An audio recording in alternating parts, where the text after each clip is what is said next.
कौन सी layer byte code को execute करती है? कौन सी लेयर बाइट कोड को एग्जीक्यूट करती है? तो आपने पढ़ा हुआ है कि जो पाइथन लैंग्वेज है ये इंटरप्रिटेटेड एंड कंपाइल्ड दोनों प्रकार की लैंग्वेज है। पहले कोड कंपाइल होता है, उसके बाद में एग्जीक्यूट होता है। तो जब आप लोग पाइथन फाइल क्रिएट करते हो तो पाइथन फाइल जो होती है उसका जो सोर्स कोड है वो हाई लेवल लैंग्वेज में होता है, और फाइल एक्सटेंशन क्या होता है? फाइल एक्सटेंशन होता है .py। लाइक आपने कोई फाइल क्रिएट की, उसका नाम है file1.py। तो इसमें जो भी आप इंस्ट्रक्शन लिखोगे पाइथन लैंग्वेज में ये रहेंगे हाई लेवल लैंग्वेज में। देन इसके बाद में क्या किया जाएगा? इसको बाइट कोड में कन्वर्ट किया जाएगा। क्या किया जाएगा सर? इसको बाइट कोड में कन्वर्ट किया जाएगा। यहाँ पे एक नई फाइल बनेगी जिसका नाम रहेगा file1.pyc। pyc का मतलब होता है बाइट कोड। देन इसके बाद में आएगा pvm पाइथन वर्चुअल मशीन, इसके द्वारा इसको एग्जीक्यूट किया जाएगा। तो ऑप्शन बी है Python virtual machine, option B correct answer. Question number second, निम्न में से कौन सा कथन गलत है? Which of the following statement is incorrect? सभी को good evening, Ram Ram, Satyam, Mansi, Digvijay, Chaudhary, gamer, Annu, Rawat, बहुत बढ़िया। देखिए यहां पर बोला गया है कि इनमें से कौन सा स्टेटमेंट गलत है। तो पहला लिखा हुआ है W mode is used to write into a file, बिल्कुल सही है। अगर हमें फाइल में राइट करना है तो राइट करने के लिए जो मोड रहेगा वो रहेगा W। इसके बाद में लिखा हुआ है W plus mode is used to write into a file, ये बात भी सही है। आप W प्लस की सहायता से भी क्या कर सकते हो? फाइल में राइट भी कर सकते हो और रीड भी कर सकते हो। अगला ऑप्शन है R mode is used to write into a file, ये बात गलत है। क्यों? क्योंकि R की सहायता से हम लोग फाइल को रीड करते हैं, ना कि राइट करते हैं। ऑप्शन सी बिल्कुल करेक्ट आंसर हो जाएगा। क्वेश्चन नंबर थर्ड, टपल तेज क्यों होता है? टपल इज फास्टर बिकॉज, बताइए जी टपल फास्ट क्यों होता है? हाँ बिल्कुल, निधि, अनुभव, रावत, बहुत बढ़िया। देखिए आप लोगों ने पढ़ा होगा लिस्ट के बारे में। लिस्ट के आइटम को हम लोग स्क्वायर ब्रैकेट के अंदर रखते हैं और ये म्यूटेबल होता है। म्यूटेबल का मतलब ये है कि आप इसको रन टाइम में इसके साइज को चेंज कर सकते हो, इसमें आइटम को इंसर्ट कर सकते हो, आइटम को अपडेट कर सकते हो, आइटम को डिलीट कर सकते हो। बट टपल में ऐसा नहीं होता है।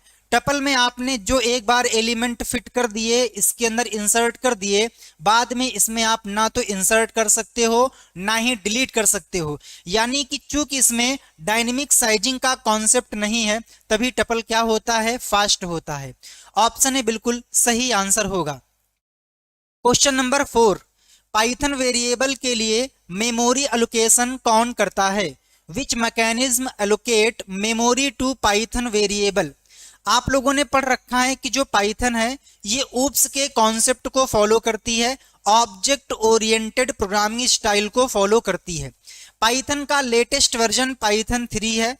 क्या है? पाइथन 3 है। इसके पहले क्या था? पाइथन 2। तो पाइथन 2 में कई सारे फीचर्स को इंट्रोड्यूस किया गया था। उसी में एक आपका मेन था लिस्ट कंप्रेhension और दूसरा था गार्बेज कलेक्टर। तो गार्बेज कलेक्टर का काम क्या होता है कि जो भी वैल्यू यूज नहीं हो रही है मेमोरी को फ्री करने का काम गार्बेज कलेक्टर करता है, जबकि मेमोरी को मैनेज करने का काम पाइथन मेमोरी मैनेजर करता है। ऑप्शन बी बिल्कुल सही आंसर होगा। क्वेश्चन नंबर 5, निम्न में से कौन सा कथन सही है? बताइए जी इनमें से कौन सा कथन सही है? और जो लोग ओ लेवल का एग्जाम पहली बार देने जा रहे हैं तो मैंने आप लोगों को आज ही एक वीडियो प्रोवाइड की है। सिंपली आप लोगों को आना है लाइव सेक्शन में, ठीक है, वीडियो सेक्शन में, एंड यहीं पे आपको मिल जाएगा ओ लेवल का एग्जाम कैसे देते हैं। और ऑलरेडी मैंने आप लोगों के साथ में पाइथन लैंग्वेज की 11 घंटे की क्लास प्रोवाइड कर रखी है।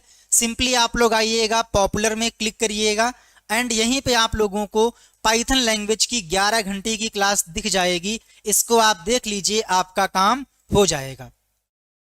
बताइए जी हमसे क्या पूछा गया था? हमसे पूछा गया था कि इनमें से कौन सा कथन सही है। पहला स्टेटमेंट है a function can return multiple value. बात बिल्कुल सही है। जो फंक्शन होता है ना, जो फंक्शन होता है ये ब्लॉक ऑफ कोड होता है। क्या होता है? ब्लॉक ऑफ कोड होता है, जो कि एक स्पेसिफिक काम को करने के लिए बनाया गया है या बनाया जाता है। फंक्शन दो प्रकार के होते हैं, एक होता है यूजर डिफाइंड और एक हो जाता है प्री डिफाइंड। क्या हो जाता है? एक हो जाता है प्री डिफाइंड। तो आप एक फंक्शन से आप एक से अधिक वैल्यू को वापस करवा सकते हो। पहला स्टेटमेंट बिल्कुल सही है और हमसे सही के बारे में ही पूछा गया था। Question number 6, my list and इसके बाद में यहां पर स्लाइसिंग का कॉन्सेप्ट इंप्लीमेंट किया गया है। लाइक माई लिस्ट एंड यहां पे आ गया -1। बताइए जी इसका आउटपुट क्या होगा? जी क्लास रिकॉर्डेड नहीं है। मैं आप लोगों के कमेंट बीच बीच में पिक करता रहूंगा, अभी मेरा फोकस यहां पर है।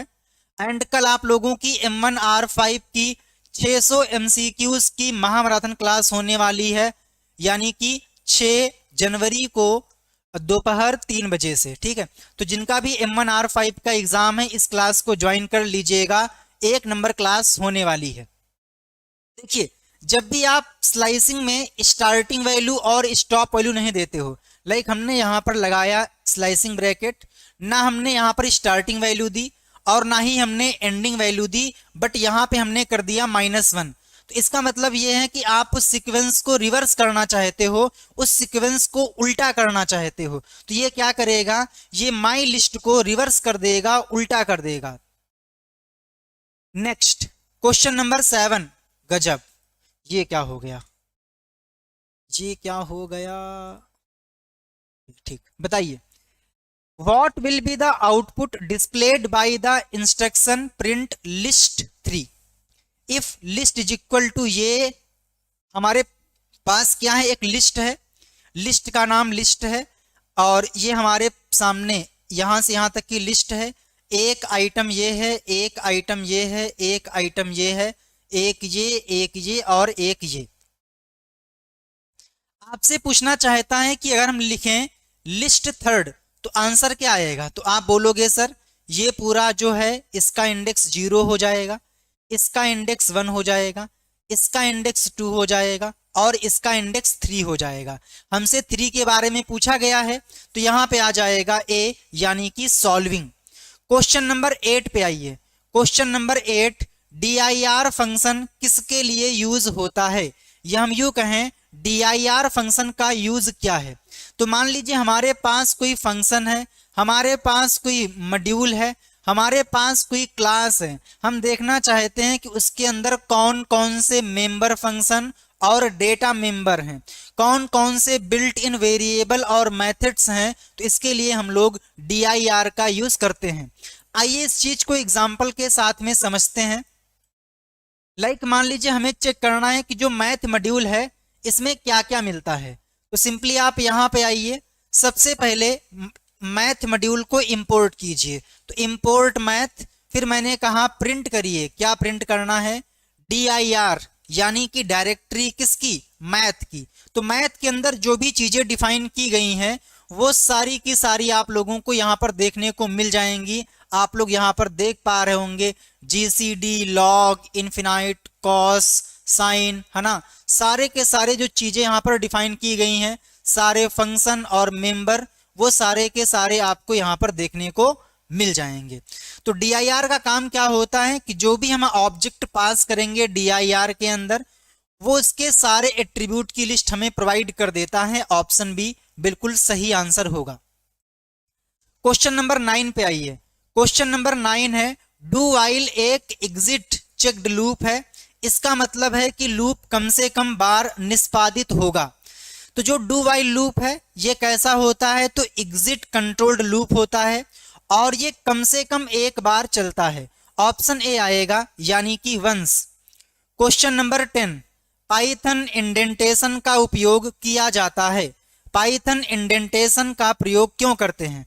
बताओ भाई, सोनाली, चौधरी अजीत, सत्यम, कुष्मा, मानसी, अनुभव, वर्षा, बताइए जी पाइथन इंडेंटेशन का उपयोग किया जाता है क्यों?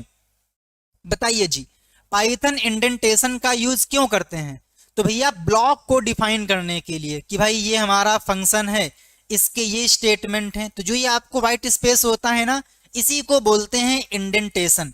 इंडेंटेशन का मतलब होता है व्हाइट स्पेस, है ना।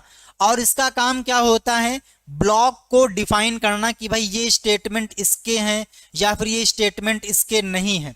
और जो डिफॉल्ट रूप से इंडेंटेशन होता है ये 4 कैरेक्टर का होता है, यानी कि 4 कैरेक्टर का जो स्पेस है वो आपका डिफॉल्ट रूप से इंडेंट माना जाता है।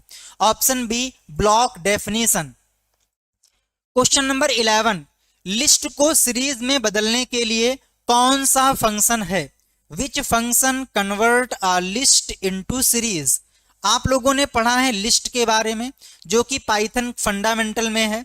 इसके बाद आप लोगों ने पढ़ा होगा नमपाई के बारे में, और नमपाई का ही छोटा भाई है पांडास। तो आप पांडास में आपको मिलता है सीरीज। तो अगर हमें सीरीज डेटा को लिस्ट में कन्वर्ट करना है तो उसके लिए क्या करना पड़ेगा? सबसे पहले हमें पांडास को इंपोर्ट करना पड़ेगा। तो हमने लिखा इंपोर्ट पांडास और इसका नाम कर दिया हमने पीडी। तो import pandas as PD, and इसके बाद आपको लिखना पड़ेगा पीडी डॉट सीरीज, है ना, सीरीज। एंड यहाँ पे आप क्या करिए, उस लिस्ट को पास कर दीजिए। तो इससे क्या होगा, जो लिस्ट है वो सीरीज में कन्वर्ट हो जाएगी। ऑप्शन ए, है ना, क्योंकि बोला गया है लिस्ट को सीरीज में कन्वर्ट करना है। ठीक है, तो आंसर आएगा पीडी डॉट सीरीज और ब्रैकेट के अंदर लिस्ट का नाम। क्वेश्चन नंबर 12, पाइथन में प्रिंट ब्रैकेट में 5 इंटू ब्रैकेट में 2 फ्लोर डिवीजन 3, इसका आउटपुट क्या होगा? बहुत ही सिंपल क्वेश्चन है। जब भी आपके सामने ऐसा क्वेश्चन आए तो पहले आप लोग अपनी सुंदर राइटिंग में उसको एडमिट कार्ड पे पीछे नोट करिए, है ना, एंड उसके बाद में इसको सॉल्व करना शुरू कर दीजिए। तो जब भी आपके सामने कोई ऐसा एक्सप्रेशन है जिसमें एक से अधिक ऑपरेटर हैं, एक से अधिक गणना करनी है, तो ऐसे केस में आपको यहाँ पर ऑपरेटर प्रेसिडेंसी को फॉलो करना होगा। और सबसे पहले आप यहाँ पर देखते हो पेमडॉस, जिसको हम लोग कई बार बदमाश, है ना, बॉडमास के रूप में भी जानते हैं। ठीक है, तो ये कहता है कि अगर आपके पास कोई प्रॉब्लम है तो सबसे पहले आप चेक करिए क्या उसमें पैरेंथेसिस है। अगर है तो पहले वहीं से सॉल्व करना शुरू करिए। तो इसकी आप फोटो कॉपी कर दीजिए, एंड इसके बाद 2 में आप 3 से भाग करिए। अगर आप 2 में 3 से भाग करोगे तो ये नहीं जाएगा, ठीक है, तो ना जाने का 0। ठीक है, और किसी भी नंबर में 0 से मल्टीप्लाई करने पर आंसर क्या आता है? 0 आता है। ऑप्शन ए बिल्कुल सही आंसर होगा, बिल्कुल सही है। क्वेश्चन नंबर 13, फंक्शन में ग्लोबल वेरिएबल बदलने के लिए कौन से कीवर्ड का उपयोग किया जाता है? अब ध्यान दीजिएगा, यहां पर कीवर्ड की बात आई है। तो पहला क्वेश्चन, कीवर्ड क्या होता है? तो कीवर्ड का मतलब कीवर्ड बेसिकली कुछ भी नहीं है। आप ये कह सकते हो कि दुनिया में जितनी भी प्रोग्रामिंग लैंग्वेज हैं, हर प्रोग्रामिंग लैंग्वेज में कुछ ऐसे वर्ड होते हैं जो रिजर्व होते हैं। उन वर्ड्स का मतलब पहले से ही उस लैंग्वेज के कंपाइलर या फिर इंटरप्रेटर को पता होता है। ऐसे वर्ड को हम बोलते हैं कीवर्ड। और जो पाइथन लैंग्वेज है इसमें आपको 33 कीवर्ड मिलते हैं ओल्ड वर्जन में, और जो लेटेस्ट वर्जन है इसमें आपको मिलते हैं 35 कीवर्ड। तो आपको आंसर में हमेशा 35 कीवर्ड लगाना है। अब हुआ क्या कि आपने एक फंक्शन क्रिएट किया, फंक्शन के अंदर आपने एक वेरिएबल क्रिएट किया, तो जाहिर सी बात है ये वेरिएबल कहलाएगा लोकल वेरिएबल। बट आप चाहते हो कि जो ये वेरिएबल है इसको हम फंक्शन के बाहर भी एक्सेस कर सकें, तो मुझे क्या करना पड़ेगा?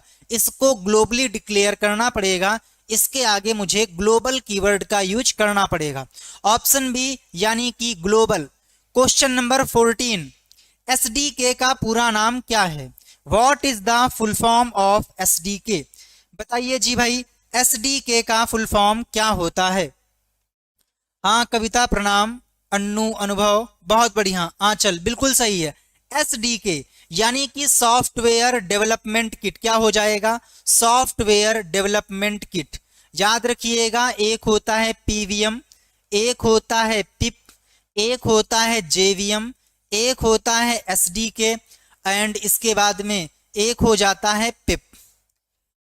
इन सभी के फुल फॉर्म आप लोग नोट कर लीजिए। पीवीएम पाइथन वर्चुअल मशीन, इसके बाद में preferred installer package, Java virtual machine, software development kit, है ना, इसके बाद में पाइथन एनहेंसमेंट प्रपोजल। ठीक है, तो ये आप लोगों को यहां पर याद रखना है। अगला question, question number 15, what is the default Python IDE? Python का डिफॉल्ट आईडीई कौन सा है? तो जब भी आप लोग अपने कंप्यूटर में पाइथन को इंस्टॉल करते हो तो उसके साथ में आप लोगों को एक मिलता है सॉफ्टवेयर, जहां पे आप लोग अपने प्रोग्राम को लिख सकते हो और वहीं पे क्लिक करके रन भी कर सकते हो। उस सॉफ्टवेयर को हम बोलते हैं आईडीएलई। क्या बोलते हैं? IDLE, integrated development learning environment. Option C क्या हो जाएगा? आईडीएलई हो जाएगा इसका correct answer. Question number 16, Python programming में फंक्शन कितने प्रकार के होते हैं? There are functions in Python programming. तो पाइथन में दो प्रकार के, है ना, पाइथन में दो प्रकार के फंक्शन होते हैं। एक होता है प्रीडिफाइंड, दूसरा होता है यूजर डिफाइंड। ऑप्शन बी दो करेक्ट आंसर हो जाएगा। Question number 17, what is the output of this code? बताइए जी, इस कोड का आउटपुट क्या होगा? प्रिंट ब्रैकेट के अंदर 10 डिवाइड बाई 0, 0 आएगा, इन्फिनिटी आएगा, 0 डिवीजन एरर आएगी या फिर नन आएगा? बताइए भाई, क्वेश्चन नंबर 17 का राइट आंसर क्या होगा? बिल्कुल बात सही है। फंक्शन दो प्रकार के होते हैं। एक आपका हो जाएगा प्रीडिफाइंड, जिसको हम लोग कई बार यूजर डिफाइंड के नाम से जानते हैं और कई बार इसको हम लोग बिल्ट इन के नाम से भी जानते हैं। देखिए, आप लोगों ने पढ़ा होगा एरर्स के बारे में, है ना, मैं इसको अच्छे समझा देता हूं ताकि आपसे गलती ना हो। देखिए, एरर आपकी दो प्रकार की होती हैं। अच्छा, एरर होती क्या है? तो जब भी हम कोई प्रोग्राम क्रिएट करते हैं तो प्रोग्राम में कुछ गलतियां होती हैं, उन गलतियों को हम लोग बोलते हैं एरर, यानी कि बग। और अपने प्रोग्राम में गलतियों को ढूंढना, बग को ढूंढना और उसको फिक्स करना, उसको सही करना, इस प्रोसेस को बोलते हैं डिबगिंग। क्या बोलते हैं? इसको बोलते हैं डिबगिंग, यानी कि बग्स को फाइंड करना और उसको फिक्स करना, दैट इज कॉल्ड डिबगिंग। अब जो ये एरर हैं ये कई प्रकार की होती हैं, बट यहां पर आप लोगों को दो मेन प्रकार की एरर देखने को मिलती हैं। एक हो जाता है सिंटैक्स एरर, है ना, एक हो जाता है सिंटैक्स एरर और एक आपका हो जाता है रन टाइम एरर। क्या हो जाता है? रन टाइम एरर, है ना। ठीक, तो सिंटैक्स एरर का मतलब ये है कि जब भी आप किसी लैंग्वेज का यूज करके प्रोग्राम लिखते हो तो उस लैंग्वेज के कुछ रूल्स होते हैं जिन्हें आपको फॉलो करना होता है। लाइक मान लीजिए हमें कुछ प्रिंट करना है तो आप पाइथन में यूज करते हो प्रिंट, बट आपने क्या किया? पी को कर दिया कैपिटल, तो ये रूल्स के अगेंस्ट है, तो ऐसे में आपको मिलेगी सिंटैक्स एरर। बट जब आपका प्रोग्राम रन हो रहा है तो ऐसे केस में जो आपको एरर देखने को मिलती है उसको बोलते हैं रन टाइम एरर, और रन टाइम एरर को ही हम लोग बोलते हैं एक्सेप्शन। क्या बोलते हैं? एक्सेप्शन। एक्सेप्शन तब रेज होती है जब आपका प्रोग्राम रन हो रहा होता है। अगर आपने प्रॉपर तरीके से एक्सेप्शन को हैंडल नहीं किया तो आपका जो प्रोग्राम है वो प्रॉपर तरीके से एग्जीक्यूट नहीं होता है, प्रोग्राम अब नॉर्मली टर्मिनेट हो जाएगा। जैसे कि आप यहाँ पर देखिए, हमने कहा कि 10 में 0 से डिवाइड करना है, तो ये पॉसिबल नहीं है, ये पॉसिबल नहीं है, तो यहाँ पे क्या आ जाएगी? एक्सेप्शन आ जाएगी। कौन सी एक्सेप्शन? तो 0 division error. Option C correct answer हो जाएगा।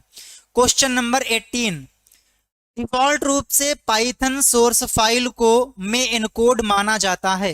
Bye default Python source files are treated as encoded in.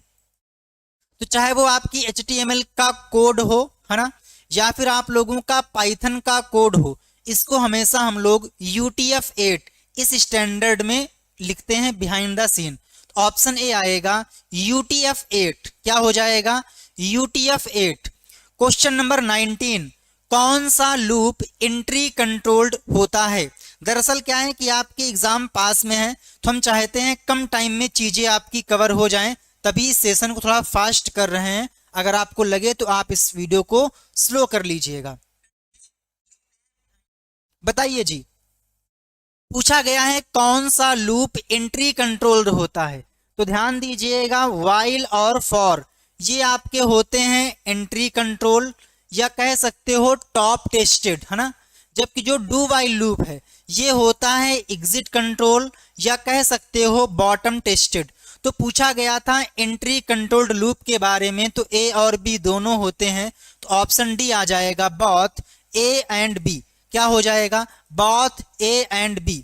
Question number 19, हम सिस्टम में नमपाई कैसे इंस्टॉल करेंगे। बताइए जी, how we install NumPy in system. बोलो भाई, अगर हमें अपने कंप्यूटर में नमपाई को इंस्टॉल करना है तो कैसे कर सकते हैं। तो सबसे पहले हम लिखेंगे कमांड। तो जब भी हमें कोई भी लाइब्रेरी, कोई भी मॉड्यूल इंस्टॉल करना हो, अनइंस्टॉल करना हो, अपडेट करना हो, तो इसके लिए हम लोग पिप कमांड का यूज करते हैं। इसके बाद में आपको क्या करना है, इंस्टॉल करना है, अनइंस्टॉल करना है, अपडेट करना है। तो मैंने कहा कि मुझे इंस्टॉल करना है, तो आप यहां पर लिखोगे इंस्टॉल। अब क्या इंस्टॉल करना है, पैकेज का नाम क्या है, तो हमने कहा भाई हमें नमपाई को इंस्टॉल करना है, तो हमने लिखा पिप इंस्टॉल नमपाई। अगर आपसे बोले कि हम नमपाई को अनइंस्टॉल कैसे करेंगे, तो आप यहां पे लिखिए पिप अनइंस्टॉल, है ना, नमपाई।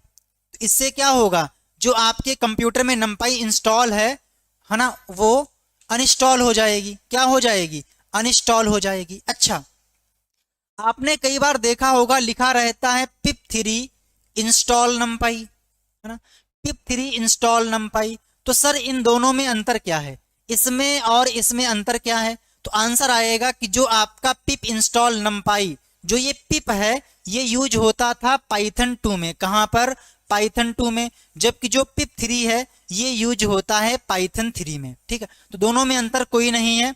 इससे भी आप इंस्टॉल कर सकते हो और इससे भी इंस्टॉल कर सकते हो। ऑप्शन सी आएगा, पिप इंस्टॉल नमपाई। अच्छा, अगर आपसे बोले कि हमें अपने कंप्यूटर में पांडास को इंस्टॉल करना है तो कैसे इंस्टॉल करेंगे, तो नमपाई की जगह पे कर दो पांडास, तो आपके कंप्यूटर में पांडास इंस्टॉल हो जाएगी। सिंपल है। क्वेश्चन नंबर 21, निम्न में से किसका उपयोग एरे को उलटने के लिए किया जाता है। Which of the following is used to reverse an array. बताइए जी, अगर हमें किसी एरे को रिवर्स करना है तो रिवर्स कैसे करोगे। तो रिवर्स का मतलब ये है कि मान लीजिए हमारे पास कोई लिस्ट है जिसका नाम एल है, और यहाँ पर कुछ आइटम है लाइक 10, 40, 60 और इसके बाद में 70। तो इसका मतलब क्या है कि जो लास्ट में है वो आएगा पहले के स्थान में, है ना। जो सेकंड लास्ट में है वो आएगा सेकंड पे, है ना। जो आपका थर्ड लास्ट में है वो आएगा थर्ड में, और जो फर्स्ट था वो आएगा लास्ट में। यानी कि यहाँ पर स्वैपिंग हो रही है, जो लास्ट वाला है वो पहली की जगह पे आ रहा है, जो उसके पहले वाला है वो इसकी जगह पे आ रहा है।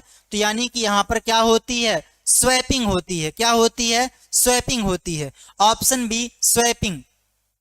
22, what will be the output of q dot pop 1 for q is equal to 3, 4, 5, 20, 5, 25, 13। हमारे पास एक लिस्ट है, लिस्ट का नाम q है और यहाँ पर कुछ आइटम्स हैं जो कि आपको दिए गए हैं। अगर मैं आपसे बोलूं कि पहली स्टेप में आपको क्या करना है, तो आप बोलोगे सर 3 का इंडेक्स 0 हो जाएगा, 4 का 1 हो जाएगा, 5 का 2 हो जाएगा, 20 का 3 हो जाएगा, 5 का 4 हो जाएगा, 20 का 5 हो जाएगा और 13 का 6 हो जाएगा। अच्छी बात है। फिर लिखा हुआ है q डॉट पॉप 1। क्या लिखा हुआ है, q डॉट पॉप 1। पॉप का मतलब होता है पप्पी लेना, यानी कि हटाना, यानी कि उसको क्या बोलते हैं, उसको आपने सुना होगा ना कि बिल्कुल जड़ से हटा देना। तो अब चूंकि आपने यहाँ पास किया है 1, तो 1 का मतलब होता है कि आपने यहाँ पर इंडेक्स को पास किया है। आप चाहते हो कि जो क्यू नाम की लिस्ट है उसमें जो पहले इंडेक्स पे आइटम है उसको आप पॉप कर दो, पप कर दो उसको। तो पहले इंडेक्स पे कौन है, तो आप बोलोगे 4, तो यहाँ पर 4 की छुट्टी कर दी जाएगी, तो आंसर क्या आएगा कि भैया यहां पर 4 को हटाया जाएगा, ऑप्शन बी 4 को पप कर दिया जाएगा। क्वेश्चन नंबर 23, क्या पाइथन कोड संकलित है या फिर व्याख्यायित? बताइए, is Python code compiled or interpreted? तो ध्यान दीजिएगा, जो पाइथन का कोड होता है पहले कंपाइल होता है, बाइट कोड बनता है, उसके बाद में पीवीएम के द्वारा उसको इंटरप्रिटेट किया जाता है, रन किया जाता है।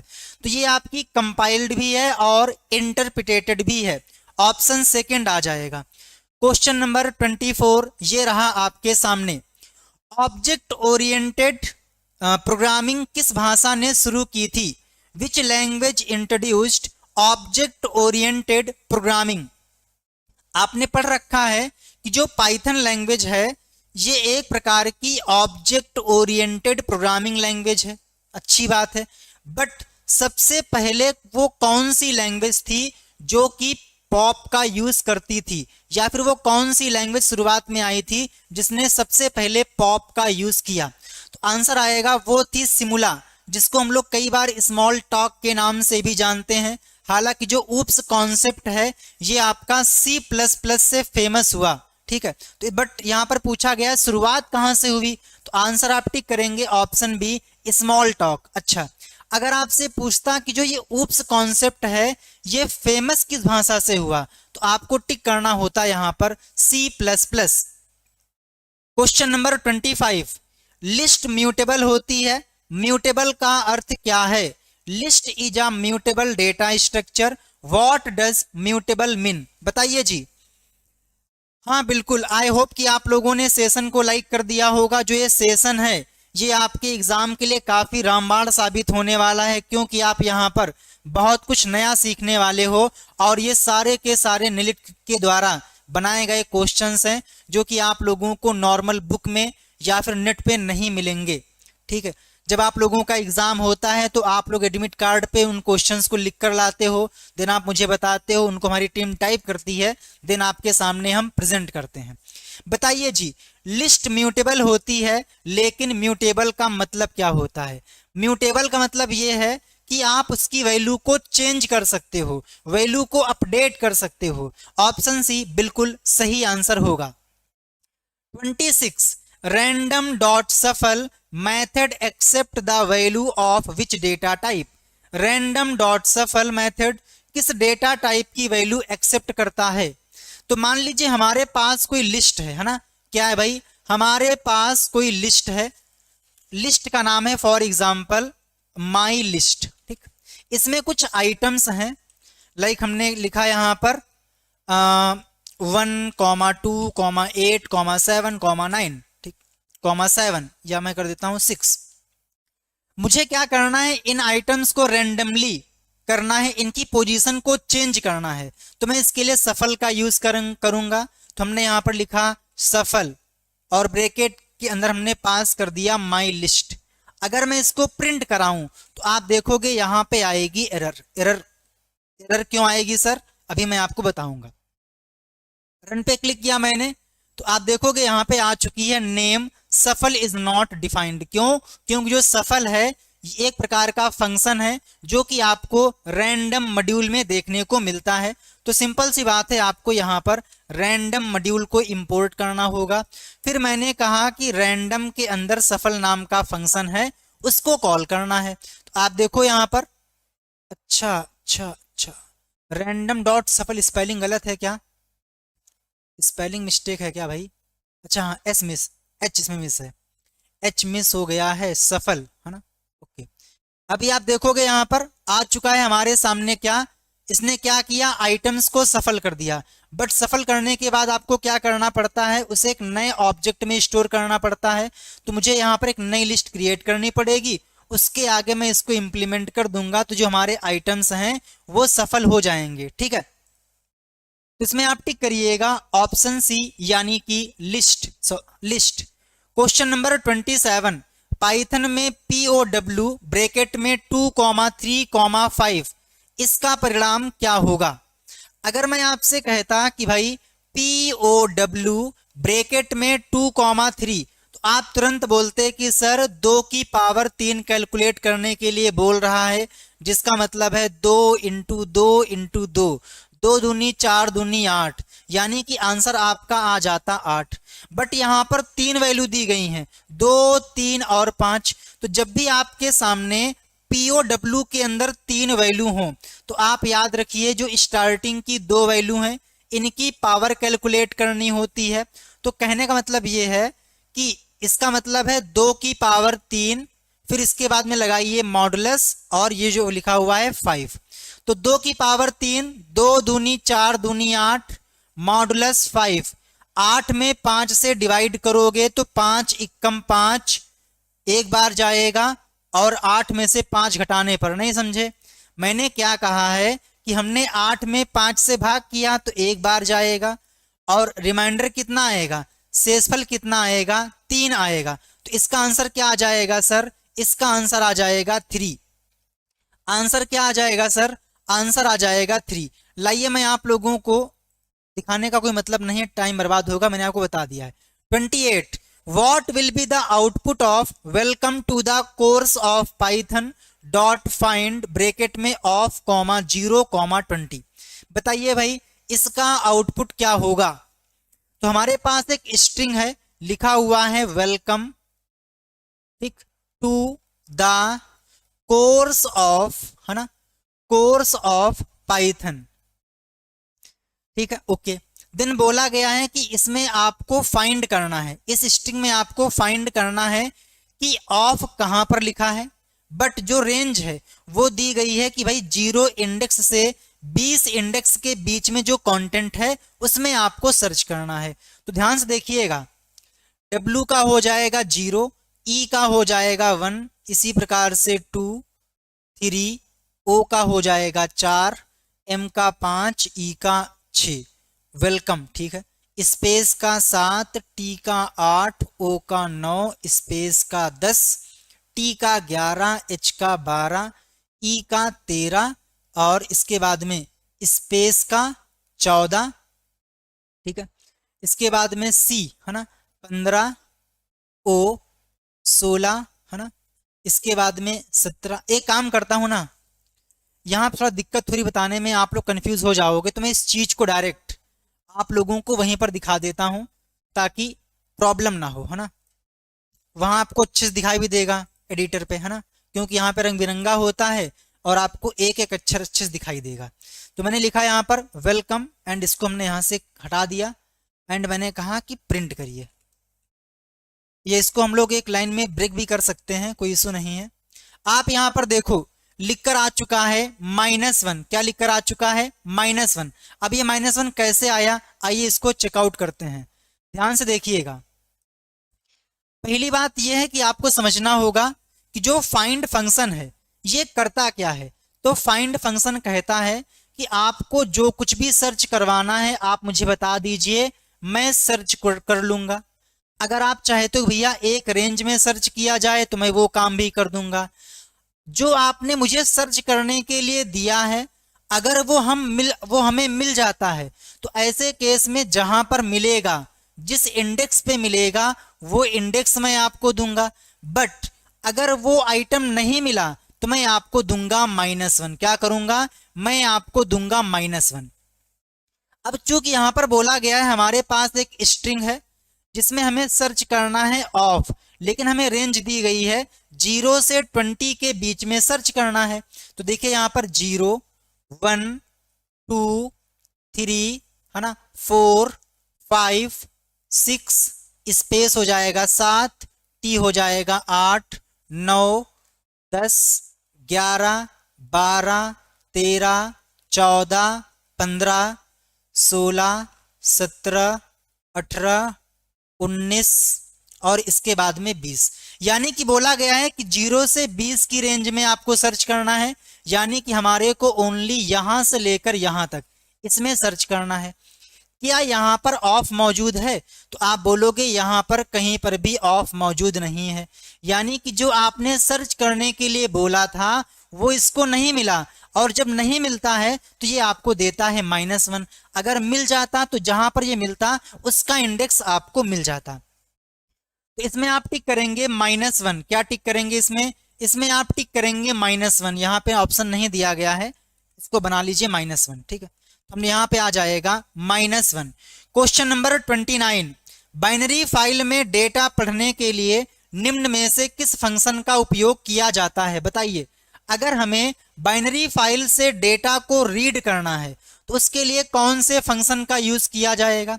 तो मैंने आप लोगों से कहा है कि भाई आप लोग क्या करते हो, पाइथन की सहायता से सॉफ्टवेयर क्रिएट करते हो। पाइथन की सहायता से क्या करते हो? सॉफ्टवेयर क्रिएट करते हो। अब कई बार क्या होता है कि आप लोगों को डेटा टेम्परेरी स्टोर करनी होती है, टेम्परेरी रिक्वायरमेंट होती है, और कई बार आप लोगों को डेटा परमानेंट स्टोर करना पड़ता है। तो जब भी आप लोगों को डेटा टेम्परेरी स्टोर करना होता है तो ऐसे केस में आप क्या करते हो? ऐसे केस में आप लोग वेरिएबल क्रिएट करते हो। क्या करते हो? वेरिएबल क्रिएट करते हो। एंड जब भी आप कोई वेरिएबल क्रिएट करते हो, है ना, जब भी आप कोई वेरिएबल क्रिएट करते हो, लाइक आपने लिखा x = 5, तो जो ये 5 है ना, इसको जगह मिलेगी रैम में, यानी कि रैंडम एक्सेस मेमोरी में। बट आप किसी रिकॉर्ड को हमेशा के लिए स्टोर करना चाहते हो तो ऐसे केस में क्या करना होगा? हमें उस डेटा को सेकेंडरी स्टोरेज डिवाइस में स्टोर करना पड़ेगा, जैसे कि आपकी हार्ड डिस्क हो गई, एसएसडी हो गई, पेन ड्राइव हो गई, है ना, आपकी फ्लैश ड्राइव हो गई, सीडी हो गई, डीवीडी हो गई। क्यों? क्योंकि जो ये स्टोरेज होती हैं ये परमानेंट होती हैं। तो जब भी आप लोगों को डेटा परमानेंट स्टोर करना होता है तो आप फाइल्स में डेटा को स्टोर करते हो। अगर हम बात करें फाइल्स के बारे में तो फाइल्स को हम लोग प्यार से डेटा फाइल्स कहते हैं।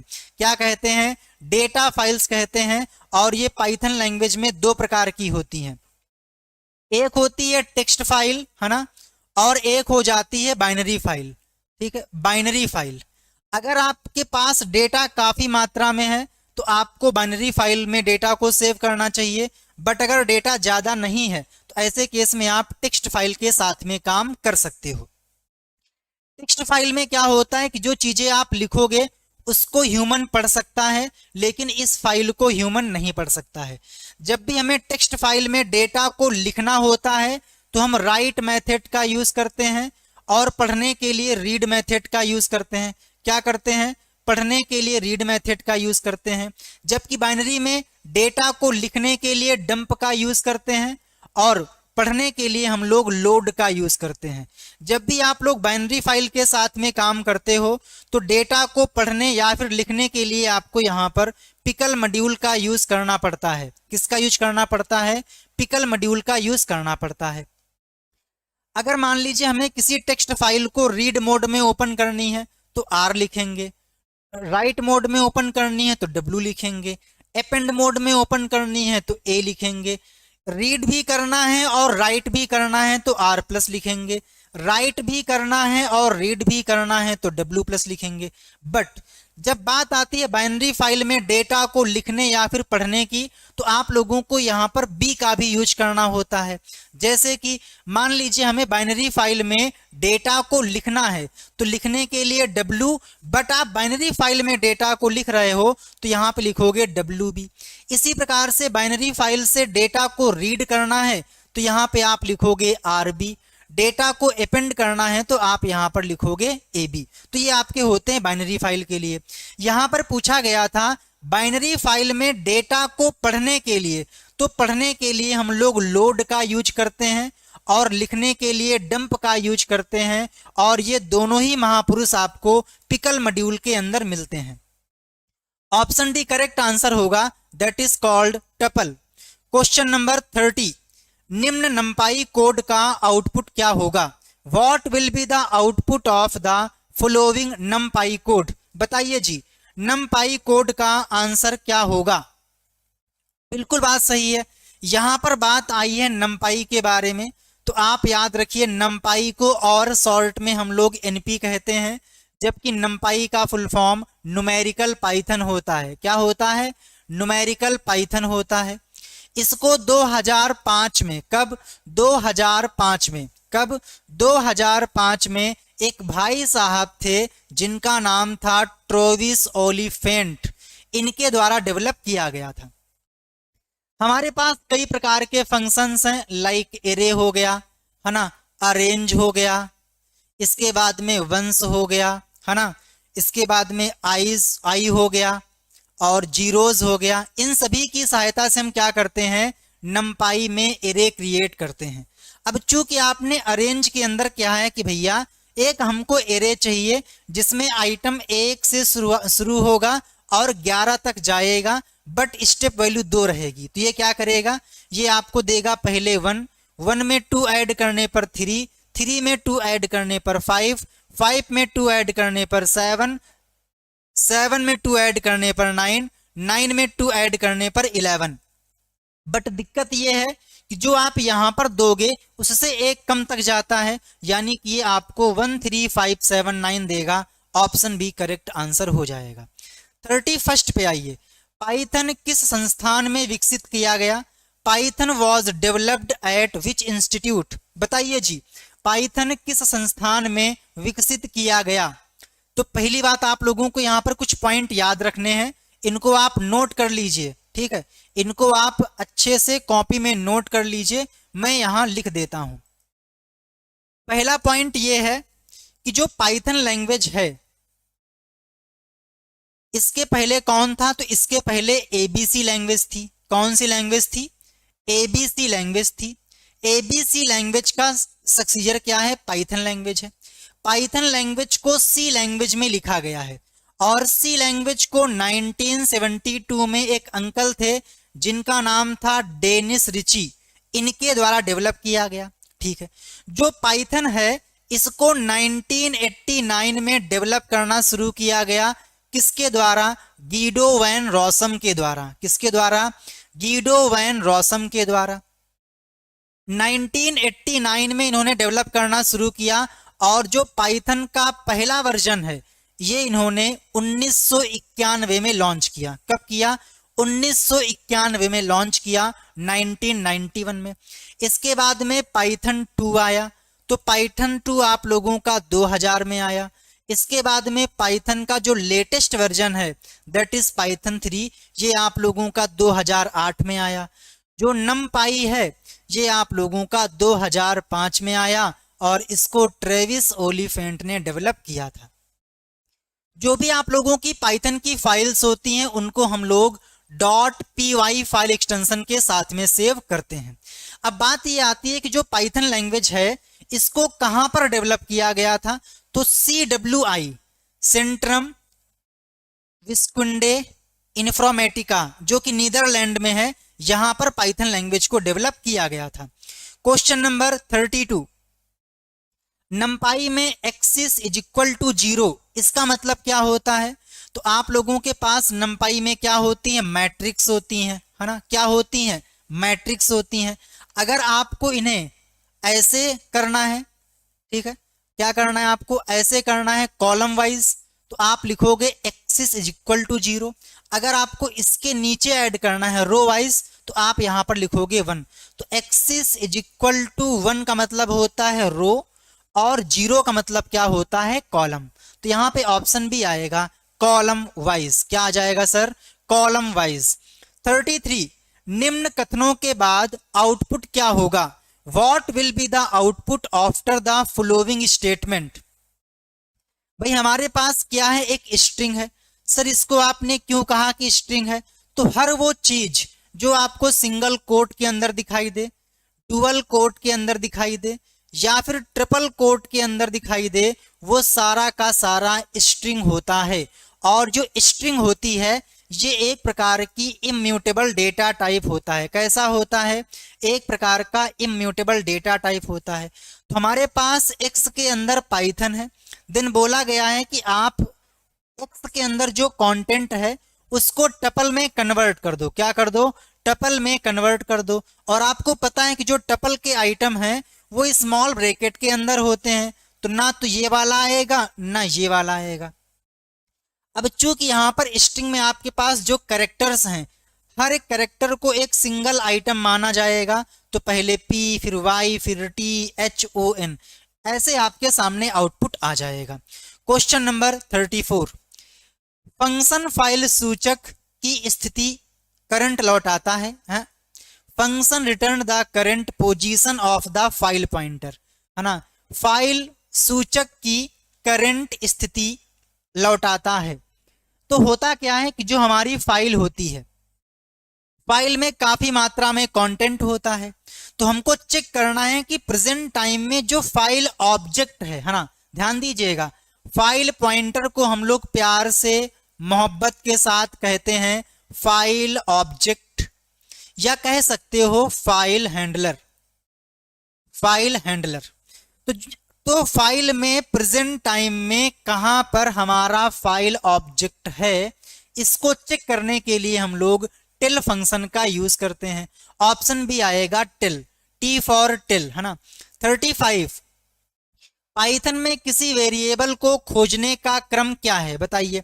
अगर हमें पाइथन में किसी वेरिएबल को आइडेंटिफाई करना है तो उसका क्रम क्या होगा।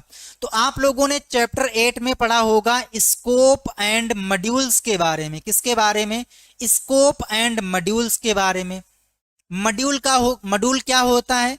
तो हर वो पाइथन फाइल एक प्रकार की मॉड्यूल होती है जिसको आप .py एक्सटेंशन के साथ में सेव करते हो। जब कई सारी मॉड्यूल्स का कलेक्शन होता है तो उसको हम बोलते हैं पैकेज, और पैकेज के अंदर इनिट फाइल का होना इंपॉर्टेंट है। तो इसी में आपने पढ़ा होगा LEGB रूल के बारे में। तो L का मतलब होता है लोकल, ठीक, E का मतलब होता है इनक्लोजिंग, G का मतलब होता है ग्लोबल, और B का मतलब होता है built in. Option B local, enclosing, global और बिल्ट इन।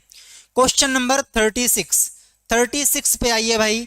निम्न पाइथन कोड स्निप्ट का आउटपुट क्या होगा? बोलो भाई।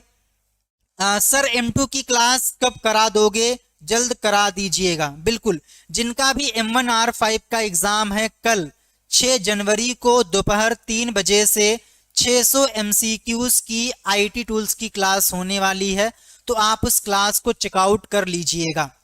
बताइए जी भाई, अगर हम इस कोड को एग्जीक्यूट करें तो यहां पर क्या एरर आएगी? अब चूंकि आपने कहा एप्पल, तो एप्पल हो जाएगा वेरिएबल का नाम। फिर इसके बाद में आपने यहां पर लिखा मैंगो। चूंकि जो मैंगो है ये एक प्रकार की स्ट्रिंग है, इसे आपको सिंगल कोट के अंदर लिखना चाहिए था, तो यहां पे आ जाएगी नेम एरर। क्या आएगी भाई? आएगी name error. 37, what is F in the following statement? हमारे पास एक स्टेटमेंट है, बताना है कि भाई इस दिए गए स्टेटमेंट में एफ का मतलब क्या है। बताइए भाई, एफ का मतलब क्या है? तो ध्यान दीजिएगा, जब भी आप लोग फाइल के साथ में काम करते हो तो सबसे पहले हम लोग क्या करते हैं? फाइल को ओपन करते हैं। फिर इसके बाद में जो भी हमें काम करना है, रीड करना है, राइट करना है, या जो कुछ भी करना है वो टास्क परफॉर्म करते हैं। एंड अगली स्टेप में हमें क्या करना होता है? फाइल को क्लोज करना होता है। तो यहां पे अगर आप ध्यान से देखें तो फाइल को ओपन किया जा रहा है, और ओपन करने के लिए हम लोग ओपन मेथड का यूज करते हैं, ठीक है। अब जो ये ओपन मेथड है ये क्या करता है? फाइल को ओपन करने का काम करता है। तो हमने कहा कि भैया इस फाइल को आप ओपन कर दो। किस मोड में? रीड मोड में। और जो एफ है ये कहलाएगा फाइल ऑब्जेक्ट, या कह सकते हो फाइल हैंडलर। 38 पे आइए। 38, कौन सा मेथड किसी सूची में किसी तत्व की आवर्ती गिनता है? Which method count the frequency of an element in a list? हमारे पास कोई लिस्ट है, उस लिस्ट में कई सारे आइटम हैं, मुझे चेक करना है कि ये वाला आइटम लिस्ट में कितनी बार है।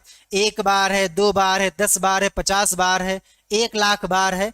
तो हम जब भी हमें किसी आइटम की अकरेंस को काउंट करना होता है, फ्रीक्वेंसी को काउंट करना होता है, तो इसके लिए हम लोग काउंट मेथड का यूज करते हैं। ध्यान दीजिएगा, एक होता है काउंट और एक होता है लेन। दोनों में आपको कंफ्यूज नहीं होना है, मैं आपको दोनों में अंतर दिखा देता हूं।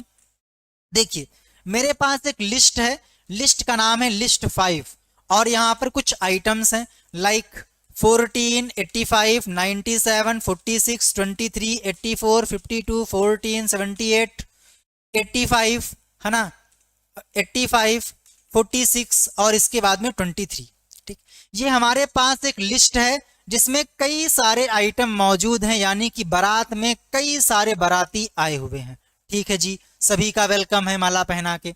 ओके, मैंने यहां पे लिखा प्रिंट, इसके बाद लिखा हमने लिस्ट 5। तो क्या होगा, सिंपल सी बात है सर, चूंकि आपने बोला है लिस्ट 5 को प्रिंट करो, तो लिस्ट 5 के सारे जो आइटम्स हैं वो यहां पर प्रिंट हो जाएंगे। क्या हो जाएंगे, सारे के सारे आइटम यहां पर प्रिंट हो जाएंगे। सर हमें गिनती नहीं आती है, हमको ये चेक करना है कि लिस्ट 5 के अंदर कितने आइटम हैं। तो आप यहां पर क्या करोगे, काउंट का यूज करोगे, सॉरी आप यहां पर लेंथ का यूज करोगे। तो हमने यहां लिखा लेन, क्या लिखा हमने, यहां पे हमने लिखा लेन। तो आप देखोगे, एक मिनट, एक ब्रैकेट यहां पे कम है, ठीक। आप देखोगे यहां पे आ चुका है 12 की भैया, जो आपके ने लिस्ट दिया था उसमें 12 आइटम है। बट मुझे चेक करना है कि ये बताओ जो लिस्ट 5 है इसमें 23 कितनी बार आया है। तो इसके लिए आपको काउंट का यूज करना पड़ेगा, ठीक है। तो काउंट क्या करता है, किसी आइटम की आवृत्ति को काउंट करता है, जबकि जो लेन होता है टोटल आइटम को काउंट करता है। क्वेश्चन नंबर 35, कौन सा मेथड स्ट्रिंग के दोनों तरफ के एक्स्ट्रा स्पेसेस हटाता है। Which method removes extra spaces from both side of a string. तो मान लीजिए हमने लिखा x is equal to hi, तो आप यहां पर देखिए, यहां पर भी स्पेस है, यहां पर भी स्पेस है। मुझे सिर्फ स्पेस को हटाना है, तो स्पेस को हटाने के लिए हम लोग स्ट्रिप का यूज करते हैं। किसका, स्ट्रिप का यूज करते हैं। अब मान लो हमने हमारे पास लिखा था x is equal to L, ठीक। अगर मुझे लेफ्ट और राइट दोनों तरफ के व्हाइट स्पेस को हटाना है तो स्ट्रिप का यूज करेंगे। अगर मुझे ओनली लेफ्ट साइड के स्पेस को हटाना है तो एल स्ट्रिप का यूज करेंगे, है ना। अगर हमें सिर्फ राइट साइड के स्पेस को हटाना है तो आर स्ट्रिप का यूज करेंगे। ऑप्शन ए आएगा स्ट्रिप, एस फॉर स्ट्रिप। बिल्कुल बात सही है, कौन है, अनुभव। L strip for left, R strip for right, both के लिए स्ट्रिप, बिल्कुल सही है। हाँ बिल्कुल, मैंने आपसे कहा तो है भाई कि आप सिंपली आइए कहाँ पे, चैनल पे, इसके बाद में आप लाइव पे क्लिक करिए, का ये प्रोसेसिंग लेगा और आपके सामने फ्री वाली जो पाइथन की ई बुक है वो देखने को मिल जाएगी, जिसमें आपकी थ्योरी भी है, एमसीक्यू भी है और वन लाइनर भी है। तो हल्का सा आपको यहाँ पर वेट करना है बस। 75%, 81%, 91 एंड बूम, ये रही आपके सामने पीडीएफ 1 2 3। ये देखिए, इस टाइप से आपके सामने पीडीएफ आ जाएगी, है ना। इस टाइप से आपके सामने पीडीएफ आ जाएगी, जिसको आप फ्री में डाउनलोड कर सकते हो। अगर आपको कम टाइम में अच्छे से तैयारी करनी है तो मैंने आप लोगों को कुछ टाइम पहले 9 डेज का क्रैश कोर्स प्रोवाइड कराया था, जिसमें हमने आपके साथ में 9 क्लास शेयर की थी, एक चैप्टर में एक क्लास। तो आप इस बैच को ज्वाइन कर लीजिए, जहां पे आपको सारे के सारे पीडीएफ, एमसीक्यूज, वीडियोस और 9 डेज का क्रैश कोर्स देखने को मिल जाएगा। इस पे आप क्लिक करिएगा, इनरोल नाउ पे क्लिक करिएगा और यहाँ पे कूपन कोड लगा दीजिए RE43FJ। तो ये आपको 80 रुपए के समथिंग मिल जाएगा, जिसमें ये कंटेंट तो रहेगा ही रहेगा, साथ में ही आप लोगों को यहाँ पर 9 डेज का जो क्रैश कोर्स है वो भी देखने को मिल जाता है, ठीक है। चलिए क्वेश्चन नंबर 40, इस पाइथन कोड का आउटपुट क्या होगा, बताइए भाई, इस पाइथन कोड का आउटपुट क्या होगा। एक काम करते हैं, इसको यहां से किडनैप करवाते हैं और किडनैप करवाकर ले चलते हैं IDLE पे, क्योंकि यहां पर जो कोड है ये आपको दिखाई देगा रंग बिरंगा, यानी कि कलरफुल, तो आपको समझ में चीजें अच्छे से आएंगी। बिल्कुल सर, प्लीज बताइए, इतना पढ़ के पास हो जाएंगे। जी बिल्कुल आप पास हो जाएंगे। अभी आपका फोकस यहां पर होना चाहिए। दीपक नमस्कार। बिल्कुल, देखिए मैं इसको हल्का सा नीचे कर देता हूं, उससे कोई दिक्कत नहीं है। अब यहां पर जो आपको काम करना है वो निगेटिव इंडेक्सिंग के साथ में करना है, और आपने पढ़ रखा है कि जो निगेटिव इंडेक्सिंग है वो हमेशा राइट साइड से शुरू होती है और -1 से शुरू होती है। तो n का हो जाएगा -1, O का हो जाएगा -2, H के लिए -3, T के लिए -4, वाई के लिए -5, पी के लिए -6, स्पेस के लिए -7, ओ के लिए -8 एंड इसी प्रकार से आगे। ध्यान से देखिएगा, आपका ध्यान किधर है? स्लाइसिंग वाला क्वेश्चन इधर है। शुरुआत कहां से करनी है? तो ये आपका होता है स्टार्टिंग, ये होता है आप लोगों का एंडिंग, और ये हो जाता है स्टेप। डिफॉल्ट रूप से स्टेप 1 ही होती है, उसमें कोई नया नहीं है। ठीक, देखिए स्टार्टिंग कहां से करनी है? स्टार्टिंग करनी है -7 से। -7 पे कौन है? तो आप बोलोगे स्पेस। कहां तक जाना है? जाना है -4 तक। और आपने पढ़ रखा है कि जो भी स्टॉप वैल्यू होती है उससे एक कम तक जाता है, तो -4 में एक कम करने पर कितना आएगा? -5 आ जाएगा। यानी कि शुरुआत यहां से होगी और -5 तक जाएगा, तो आपको मिलेगा py और यहाँ पे स्पेस। यही इसका आंसर हो जाएगा। ठीक है, यही इसका क्या हो जाएगा? यही इसका आंसर हो जाएगा। मैंने रन पे क्लिक किया तो आप देखोगे पहले यहाँ पर स्पेस आया, उसके बाद में py। ठीक है, ऑप्शन ए करेक्ट आंसर होगा। Question number 41, is lower function एक स्ट्रिंग में क्या जांचता है? बताइए भाई, आपने पढ़े होंगे स्ट्रिंग के फंक्शंस, तो उसी में आपने पढ़ा होगा इज लोअर के बारे में। तो बताओ भैया, इज लोअर फंक्शन क्या चेक करता है? तो इसका नाम ही है इज लोअर। क्या भैया सारे के सारे लेटर लोअर केस में हैं? क्या सारे के सारे लेटर स्मॉल लेटर में हैं? अगर स्मॉल लेटर में है तो आपको हम देंगे ट्रू, नहीं तो देंगे हम फॉल्स। तो ये क्या करता है? ये चेक करता है क्या सभी के सभी लेटर्स यानी कि कैरेक्टर लोअर केस में हैं या फिर नहीं। अगर होंगे तो ट्रू मिलेगा, नहीं तो फॉल्स मिलेगा। इसी प्रकार से होता है इज अपर। तो ये क्या चेक करता है कि क्या सारे के सारे कैरेक्टर अपर केस में हैं, अगर हैं तो ट्रू, नहीं तो फॉल्स। क्वेश्चन नंबर 42, नंपाई में मल्टी डायमेंशनल एरे को क्या कहते हैं? बताओ भाई, नंपाई में मल्टी डायमेंशनल एरे को क्या कहते हैं? बताओ भाई। हाँ, आई होप कि आप लोगों ने सेशन को लाइक कर दिया होगा। एंड आप लोग मुझे सबसे लास्ट में बताइएगा कि आपके 100 में से कितने क्वेश्चन के आंसर सही हैं। तो नंपाई में सबसे मेन ऑब्जेक्ट है, उसको बोलते हैं एनडी एरे। क्या होता है? ND array. आपसे बोलेगा एनडी एरे में डी का मतलब क्या होता है? तो डी का मतलब होता है डायमेंशनल, यानी कि कितने भी नंबर के डायमेंशनल वाला एरे आप इसमें क्रिएट कर सकते हो। 43, ABCDEFG 2:5। बताइए भाई, इसका आंसर क्या होगा? ABCDEFG उसमें निकले, आपने पढ़ा होगा बचपन में, आपने सुना होगा। बिकॉज मैं गांव से बिलोंग करता था पहले, तो मैंने जो गांव का कल्चर होता है ना, वहां पे 1 2 3 चवन्नीगिरी ABCDEFG ये काफी पॉपुलर थे, है ना। तो देखिए यहाँ पर लिखा हुआ है ABCDEFG और लिखा हुआ है 2:5, यानी कि स्लाइसिंग की बात कर रहा है। तो मैंने यहाँ पर लिखा ABCDEF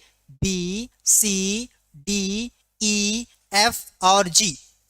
ओके, अगर मैं बात करूं इसके इंडेक्स के बारे में तो आप बोलोगे बहुत ही सिंपल लप्पू सा क्वेश्चन है, 0 1 2 3 4 5 6। ओके, अब शुरुआत कहां से करनी है? तो बोला गया है 2:5, यानी कि शुरुआत करनी है 2 से और खत्म कहां पर होगा? कहानी खत्म होगी 5 पे। बट आपने पढ़ रखा है कि जो भी एंडिंग वैल्यू होती है उससे एक कम तक जाएगा, यानी कि शुरुआत 2 से होगी और ये 4 तक जाएगा, तो आपको मिल जाएगा CDE। क्या हो जाएगा? CDE, option A.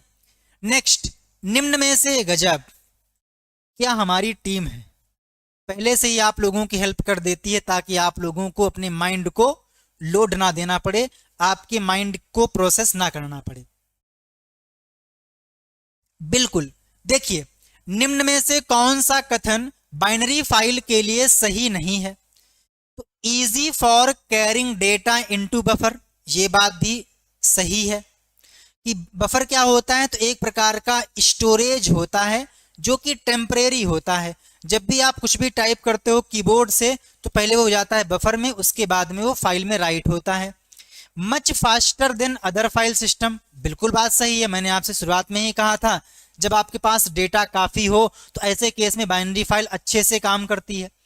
Characters translation is not required, इसमें जो डेटा होता है ना वो बाइनरी फॉर्मेट में स्टोर होता है, यहाँ पर ट्रांसलेशन नहीं होता है, ये बात भी सही है। Every line ends with new line character that is \n, ये बात गलत है। क्यों? क्योंकि ये काम आपका होता है टेक्स्ट फाइल में, ना कि बाइनरी फाइल में।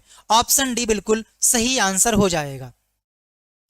Question number 45, pip refers to, pip किसके लिए है बताइए भाई। 45 का राइट आंसर क्या होगा? बोलो भाई, 45 का राइट आंसर क्या होगा? पिप किसके लिए है? तो होता क्या है, पिप का full form Python enhancement proposal. इसके कुछ वर्जन काफी पॉपुलर हैं, जैसे कि पिप 8 हो गया, पिप 20 हो गया।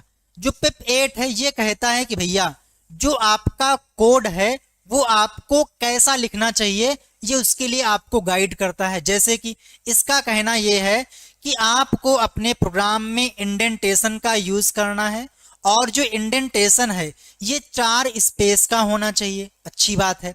नंबर 2, जब भी आप वेरिएबल क्रिएट करो तो जो वेरिएबल का नाम है वो मीनिंगफुल होना चाहिए, यानी कि ताकि जो प्रोग्राम है वो रीडेबल रहे।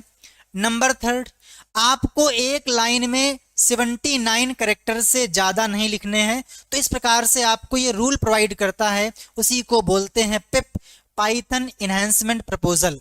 Option A. 46 में आइए, निम्न कथन का परिणाम क्या होगा? बताओ भैया। यही रात अंतिम, यही रात भारी, बताओ भैया परिणाम का हुई? तो देखो m+nl है ना, m+nl, यानी कि ये भी हमारे पास स्ट्रिंग है और ये भी हमारे पास स्ट्रिंग है, और जब भी आप स्ट्रिंग के बीच में प्लस का यूज करते हो तो इसका मतलब होता है कि आप दो स्ट्रिंग को कॉन्कैटिनेट करना चाहते हो, मर्ज करना चाहते हो। तो ये मर्ज हो जाएगा तो आपको मिलेगा MNL। क्या मिल जाएगा? MNL, option B. क्वेश्चन 47, निम्न कोड का आउटपुट क्या होगा? बहुत ही लप्पू सा झिंगुर सा क्वेश्चन है जो कि पाकिस्तान से आया है। बहुत ही सिंपल है, इसको आप चुटकी में उड़ा सकते हो। t इज इक्वल टू 1,2, ठीक है। फिर लिखा हमने यहाँ पर प्रिंट ब्रैकेट में 2 इंटू टी। तो ध्यान दीजिए, जब भी आप किसी सीक्वेंस डेटा टाइप है ना, जब भी आप किसी सीक्वेंस डेटा टाइप या हम यूं कहें इटरेबल ऑब्जेक्ट के साथ में एस्ट्रिक का यूज करते हो तो इसका मतलब होता है रिपीटेशन। क्या मतलब होता है? रिपीटेशन। कि भाई जो हमारे पास टपल है उस टपल के अंदर जो आइटम्स हैं उन्हें हमें 2 बार रिपीट करना है। तो यहाँ पे 1,2 1,2, तो आंसर क्या आ जाएगा? 1,2 1,2। 48 पे आइए भाई, टपल बनाने के लिए है ना, टपल बनाने के लिए कौन सा सिंबल यूज होता है? बताओ भाई, टपल बनाने के लिए कौन सा सिंबल यूज होता है? तो जब भी आपके सामने टपल आए तो आपके माइंड में तुरंत आना चाहिए कि जो टपल है वो इम्यूटेबल होता है, इसके आइटम को हम लोग राउंड ब्रैकेट के अंदर रखते हैं। ऑप्शन सी, जो टपल है ये फास्ट होता है और ये मेमोरी भी कम लेता है। 49, x का डेटा टाइप क्या है? What is the data type of x? बताओ भाई, x का डेटा टाइप क्या है? तो सबसे पहले यहां पर हमने लिखा इंपोर्ट numpy। numpy को हमने इंपोर्ट किया, इसका नाम चेंज किया हमने, नाम रखा हमने np, ठीक है। फिर हमने कहा कि भैया np के अंदर जो एरे नाम का फंक्शन है उसको बुलाओ, उससे हमें काम है। काम क्या है? कि हमारे पास एक लिस्ट है, उस लिस्ट को भैया वो एरे में कन्वर्ट कर दे। तो ये क्या करेगा? इस लिस्ट को एरे में कन्वर्ट कर देगा। कन्वर्ट करने के बाद जो एरे बनेगा वो हमारा ए में स्टोर हो जाएगा।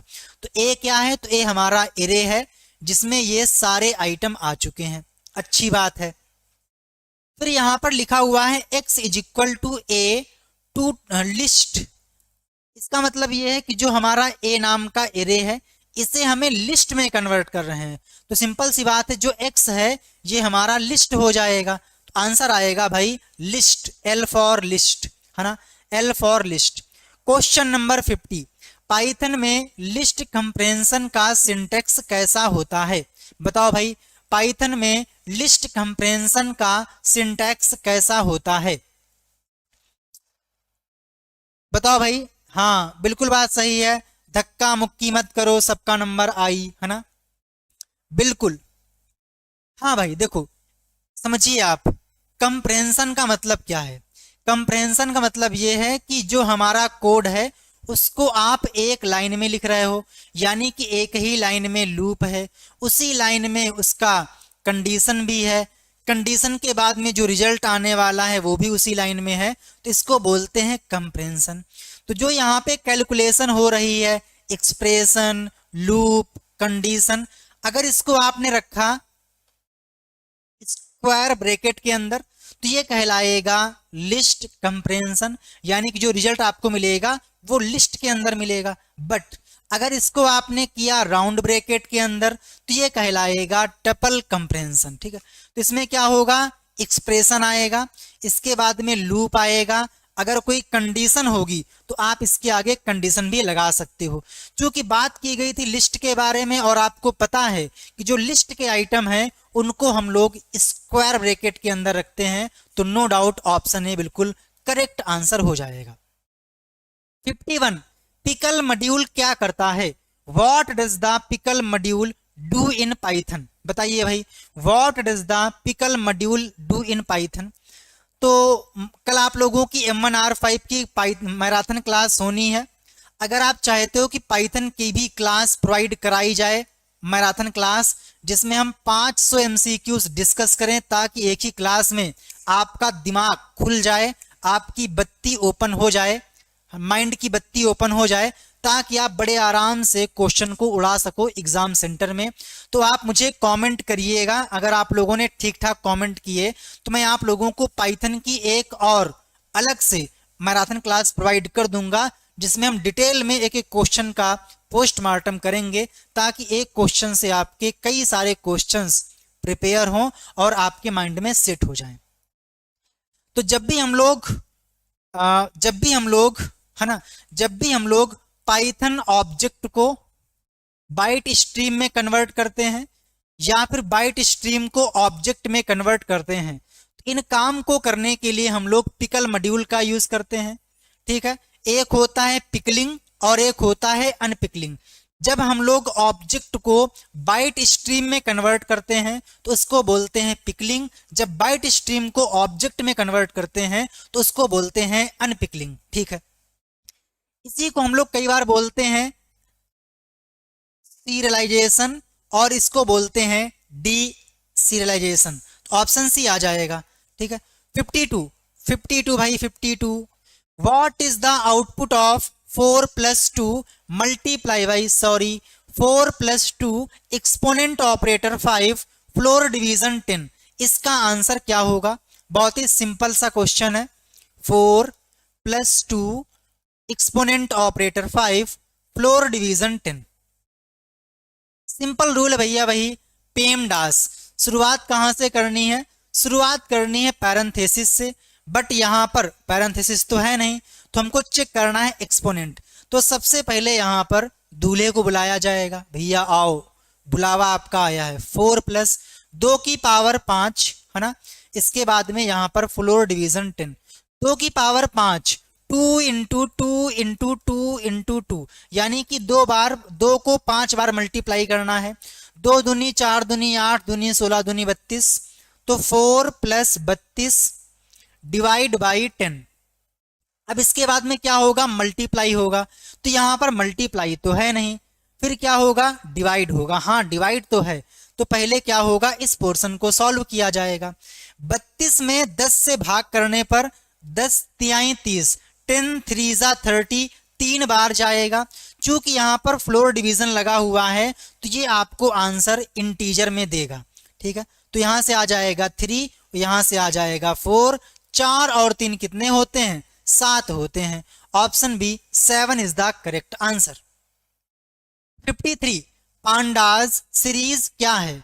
पांडाज सीरीज इज, तो मैंने आपसे कहा था कि भाई जो पांडाज है इसमें आपको 2 मेन चीजें मिलती हैं, एक होता है सीरीज और एक होता है डेटा फ्रेम। ठीक है, क्या होता है? Data frame.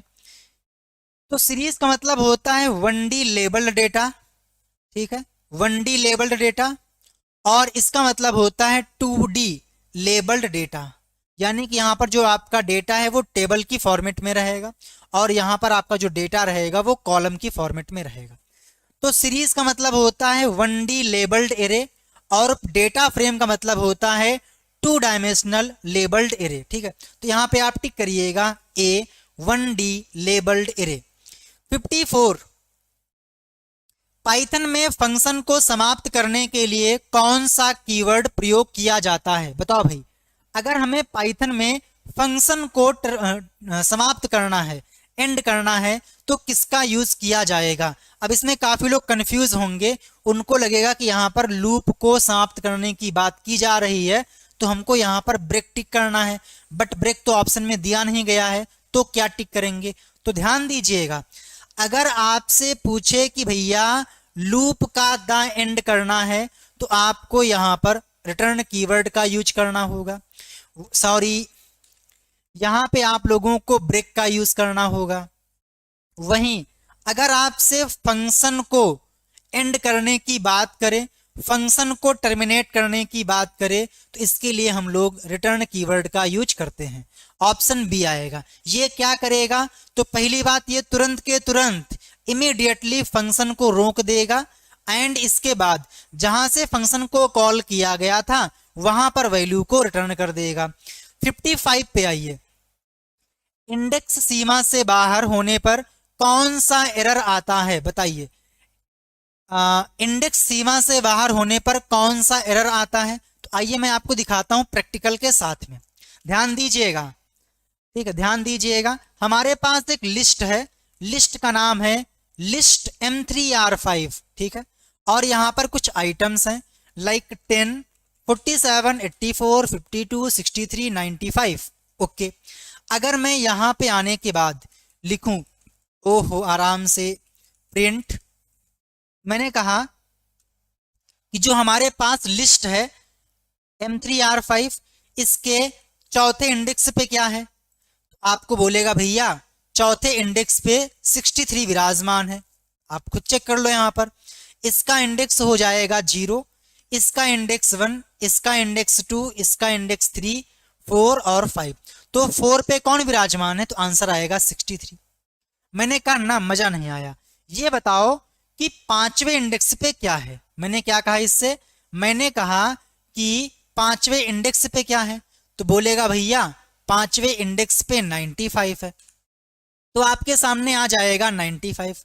मैंने कहा ना, आप मुझे बताओ आठवें इंडेक्स पे कौन है? तो भैया ये तो वही बात हुई, घर में नहीं दाना अम्मा चली भुजाना, है ना, घर में नहीं दाने अम्मा चली भुजाने। तो भैया जब यहाँ पर 8 इंडेक्स है नहीं तो आपको हम 8 इंडेक्स पे क्या देंगे? तो ऐसे केस में आपको देगा तुरंत एरर। कौन सी एरर?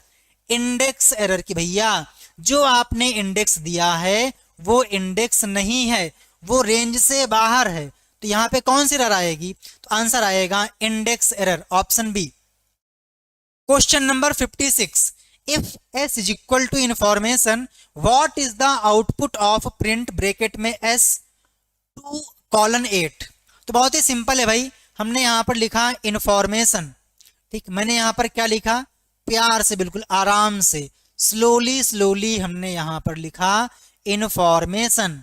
ठीक, क्या लिखा मैंने यहाँ पर? लिखा मैंने इंफॉर्मेशन। तो पहली स्टेप में क्या करेंगे हम लोग? इसका इंडेक्स लिखेंगे। 0, 1, 2, 3, 4, 5, 6, 7, 8, 9, 10। ठीक है, अब आते हैं हम लोग स्लाइसिंग पे। यहां पे लिखा हुआ है s ब्रैकेट के अंदर 2:8, यानी कि स्टार्टिंग करनी है 2 से, तो 2 रहा। ये कहां तक जाना है? जाना है 8 तक, बट आपको पता है जो मंजिल होती है, मंजिल से एक कदम पहले रुकना होता है। तो यानी कि 8 से एक कम कितना होगा? 7, यानी कि ये 7 तक जाएगा। तो आपको क्या मिल जाएगा? आपको मिल जाएगा फॉर्मेट। ऑप्शन ए, क्या मिल जाएगा? फॉर्मेट। 57, पाइथन में किस मॉड्यूल का उपयोग नेटवर्क सॉकेट के साथ काम करने के लिए किया जा सकता है। आप लोगों ने डिफरेंट टाइप के मॉड्यूल्स पढ़े हैं, जैसे कि keyword module, math module, random module, है ना, रैंडम, ओएस, सिस, नमपाई, पांडास, री, है ना, वगैरह वगैरह, स्काई पाई, मैटप्लॉटलिब, फ्लास्क, दुनिया भर के मॉड्यूल हैं। तो अगर आप लोगों को नेटवर्क के साथ में काम करना है तो उसके लिए आपको यूज करना पड़ता है socket module. Option C, socket module. 58, है ना, 58 पे आइए भाई। 58, पाइथन का पापा किसे कहते हैं? बताओ भाई, पाइथन का जनक किसे कहा जाता है? तो पाइथन के पापा हैं जेम्स गोजलिंग। ठीक है, तो याद रखिएगा। सॉरी माइंड कहाँ है भैया? देखो, सी लैंग्वेज के हो जाएंगे डेनिस रिची, C++ के हो जाएंगे जरानेस टॉर्सरप, जावा के हो जाएंगे जेम्स गोजलिंग, और पाइथन के हो जाएंगे गिडो वैन रॉसम। तो ये 4 पापा हैं और ये 4 लैंग्वेज हैं, इनको आप याद रखिएगा। 59 क्या है? निम्न पाइथन एक्सप्रेशन में x का मान क्या होगा? बिल्कुल भैया, और देखते हैं क्या मान होगा। 43.55 + 2 डिवाइड बाई 2, इसका आंसर पूछा गया है, ऐसे आंसर पूछा गया है। तो देखिए ध्यान से, पहले क्या होगा? डिवाइड होगा। तो 43.55 प्लस 2 में 2 से डिवाइड करने पर 2 एकम 2, बट यहां पर लगा हुआ है सिंगल डिवाइड, तो आंसर आपका आएगा डेसिमल में। तो 43.55 में 1.0 ऐड करने पर आ जाएगा 44.55। तो ये हमारे पास आंसर आ जाएगा, बट इसके बाहर विराजमान है इंटीजर। इसका मतलब ये है कि इस वैल्यू को हम क्या करेंगे? इंटीजर में कन्वर्ट करेंगे। तो इंटीजर में कन्वर्ट करने पर क्या आ जाएगा? 44 आ जाएगा, ये वाला पार्ट आ जाएगा, ऑप्शन बी यानी कि 44। क्वेश्चन नंबर 60, 6 का फैक्टोरियल क्या होगा? What is the value of x factorial? x कहां भैया? 6। What is the value of 6 factorial? बताइए जी, 6 फैक्टोरियल का आंसर क्या होगा? ध्यान दीजिएगा, इसको भी बोलते हैं क्या? Factorial of 6। इसको भी बोलते हैं क्या? Factorial of 6। दोनों का मतलब क्या होता है? फैक्टोरियल। सर ये फैक्टोरियल होता क्या है? फैक्टोरियल का मतलब ये है कि जिस भी नंबर का हमें फैक्टोरियल कैलकुलेट करना है उसको पकड़ लीजिए, मल्टीप्लाई लगाइए, उसको आप एक एक कम करते जाइए और मल्टीप्लाई करते जाइए। आपको मल्टीप्लाई तब तक करना है जब तक कि 1 ना आ जाए। क्या ना आ जाए? 1 ना आ जाए। तो हमसे बोला गया था 6 का फैक्टोरियल, तो 6 × 5 × 4 × 3 × 2 × 1, इसको मल्टीप्लाई कर लीजिए। 6 पंचे 30, 30 चौके 120, 120 तिहाई 12 36, 360, 360 दूनी यानी कि 36 दूनी 72, 720, 720 एकम 720। तो आंसर क्या आएगा सर? आंसर आएगा 720। चलिए आप मुझे बताइए कि 4 का फैक्टोरियल क्या होगा? जितने लोग भी लाइव हैं, मैं चाहता हूं कि आप लोग प्यार से, मोहब्बत के साथ, ठंडे माइंड से बताइए 4 का फैक्टोरियल क्या होगा। आशीष, प्रियंका, अनुभव, अमृता, सचिन, महक, आंचल, अरुण, आशीष, शमशाद, हेट, मोटिवेशन, आलोक, बहुत बढ़िया, बताइए जी, बोलो भाई। एंड अगर आप लोगों को 9 डेज क्रैश कोर्स में जुड़ना है, जहां पे आपको कंप्लीट पीडीएफ मिल जाती हैं, शॉर्ट में नोट्स मिल जाते हैं, तो आप बैच में इनरोल कर लीजिए। मैं आपको दिखा देता हूं एक बार कंटेंट, ताकि अगर आपका मन बनता है तो आप ले लीजिए। ठीक है, तो मैंने यहाँ पर अपनी आईडी लॉगिन कर ली है। ठीक है, इसके बाद में लॉगिन, एंड इसके बाद में लॉगिन पे क्लिक किया। क्लिक करते ही आप यहाँ पर देखोगे, दिखाई देगा 1 लाइनर। ठीक है, 1 लाइनर। एंड इसके बाद में हमने यहाँ पर लिया पाइथन। यहीं पे आपके सामने सारे चैप्टर्स हैं, लाइक हमको पढ़ना है नमपाई, तो हमने नमपाई पे क्लिक किया। इंग्लिश में या फिर हिंदी में, तो हमने कहा हिंदी में। एंड आप देखोगे यहाँ पर आपके सामने सारे के सारे पॉइंट नमपाई के आ चुके हैं, जो आपके एग्जाम में पूछे जाते हैं। तो आप यहाँ पर कम टाइम में चीज़ों को अच्छे से रिकॉल कर सकते हो। जो भी आपको पढ़ना है उस पेपर को आप यहाँ से कर लीजिए सेलेक्ट और सबमिट पे क्लिक करिए, तो यहाँ पे आ जाएगा कंटेंट एंड यहाँ पर क्लिक करके आप इसी का देख सकते हो वीडियो। तो ये आपका 9 डेज क्रैश कोर्स है, इसी में आपको मिल जाती हैं सारी की सारी पीडीएफ एमसीक्यूज की, ओल्ड पेपर की और नीलिट के द्वारा बनाए गए क्वेश्चंस की। तो अगर आपको इस बैच में ज्वाइन करना है, बहुत ही कम कॉस्ट है, आइएगा एग्जाम जिला पे स्टोर पे क्लिक करिएगा, इसी में आप नीचे आएंगे दिखाई देगा MCQ बैच इन 3R5, यहाँ पर क्लिक करके आप कूपन कोड लगा दीजिए RE43FJ, तो आपको यहाँ पर डिस्काउंट मिल जाएगा। पीडीएफ का बेनिफिट ये होता है कि आप कम टाइम में चीजों को अच्छे से कवर कर लेते हो, ठीक है। चलिए, तो हम लोग क्या सॉल्व कर रहे थे भाई, क्वेश्चन बिल्कुल सही है, क्या आएगा 24 आएगा। मैंने आपसे कहा था 4 का फैक्टोरियल क्या होता है, तो 4 इंटू 3 इंटू 2 इंटू 1, 4 3 12 दूनी 24 एक कम 24, बिल्कुल सही है। क्वेश्चन नंबर 61 ये रहा, स्ट्रक्चर्ड डेटा को टेबुलर फॉर्मेट में स्टोर करने के लिए कौन सी फाइल टाइप उपयोग किया जाता है। बताओ भाई, अगर हमें टेबुलर फॉर्मेट में डेटा को स्टोर करना है तो कौन से फाइल का यूज किया जाएगा। तो आपके सिलेबस में टेक्स्ट फाइल है, CSV फाइल है और बाइनरी फाइल है। ये दोनों आपकी टेक्स्ट फाइल होती हैं और बाइनरी फाइल इस कमेटी की नहीं है, वो इससे अलग है। तो जो आपका CSV फाइल होता है, जिसका full form comma separated value होता है, इसमें जो डेटा होता है वो टेबुलर फॉर्मेट में स्टोर करने के लिए यूज किया जाता है, और डिफॉल्ट रूप से जो यहाँ पर डेलीमीटर यूज होता है वो होता है कॉमा, ठीक है। तो इन पॉइंट्स को आप याद रखिए, फुल फॉर्म क्या होता है, कॉमा सेपरेटेड वैल्यू, डेलीमीटर क्या होता है, तो कॉमा होता है। 62 पे आइए, कौन से आर्गुमेंट का ऑर्डर जरूरी होता है, which type of arguments follow the order statically, बताइए जी। बिल्कुल सही है, आप लोगों ने पढ़े होंगे आर्गुमेंट्स के बारे में, like default arguments, keyword argument, positional argument, variable argument यानी कि ARGS और ARGS, आर्बिट्री कीवर्ड्स। तो जो आप लोगों का पोजिशनल आर्गुमेंट होता है, जिस पोजीशन में आपने पैरामीटर डिफाइन किए हैं, उसी सीक्वेंस में, उसी पोजीशन में आप लोगों को यहाँ पर वैल्यू पास करनी पड़ती है। ऑप्शन सी आएगा positional argument. 63, Python run time पर एक बिना नाम वाला फंक्शन बनाने के लिए किस कीवर्ड का यूज करता है। बताइए भाई, पाइथन रन टाइम पर गुमनाम फंक्शन बनाने के लिए किस कंस्ट्रक्टर का उपयोग करता है। तो आंसर आएगा सर, वो होता है लैम्डा फंक्शन। क्या होता है, लैम्डा फंक्शन। तो लैम्डा क्या है, तो लैम्डा एक प्रकार का फंक्शन है जिसकी सहायता से हम लोग एक लाइन वाले फंक्शन क्रिएट करते हैं। नंबर 2, लैम्डा फंक्शन के साथ में हम रिटर्न कीवर्ड का यूज नहीं करते हैं, ठीक है। लैम्डा में एक्सप्रेशन एक होता है, लेकिन जो आर्गुमेंट है, पैरामीटर हैं, ये मल्टीपल हो सकते हैं। ये तीनों पॉइंट आप याद रखिए। Option C, that is lambda. 64, 2 exponent operator 3 plus 5 exponent operator 2, इसका मतलब क्या है, बताओ भाई। 2 exponent operator 3 plus 5 exponent operator 2, इसका मतलब क्या है। तो आपने पढ़ रखा है कि सबसे पहले हम लोग एक्सपोनेंट को ही कैलकुलेट करते हैं।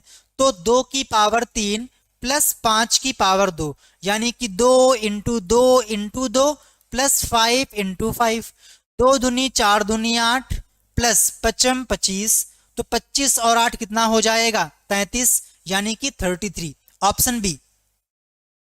65, बाइनरी फाइल को पढ़ने के लिए कौन सा मोड उपयोग होता है। Which file mode is used to handle binary file for reading. तो रीडिंग के लिए हम RB का यूज करते हैं, राइटिंग के लिए WB का यूज करते हैं। तो यहां पे आ जाएगा RB, यानी कि reading a binary file. Option A. 66, raise keyword किस लिए यूज किया जाता है। बताओ भाई, रेज कीवर्ड का यूज क्यों करते हैं, रेज कीवर्ड का यूज क्यों करते हैं। तो अगर हमें, देखिए समझिए, जो मॉड्यूल है या फिर फंक्शन है या फिर एक्सेप्शन है, ये 2 प्रकार की होती हैं, ठीक है। एक होता है यूजर डिफाइंड और एक होता है प्री डिफाइंड।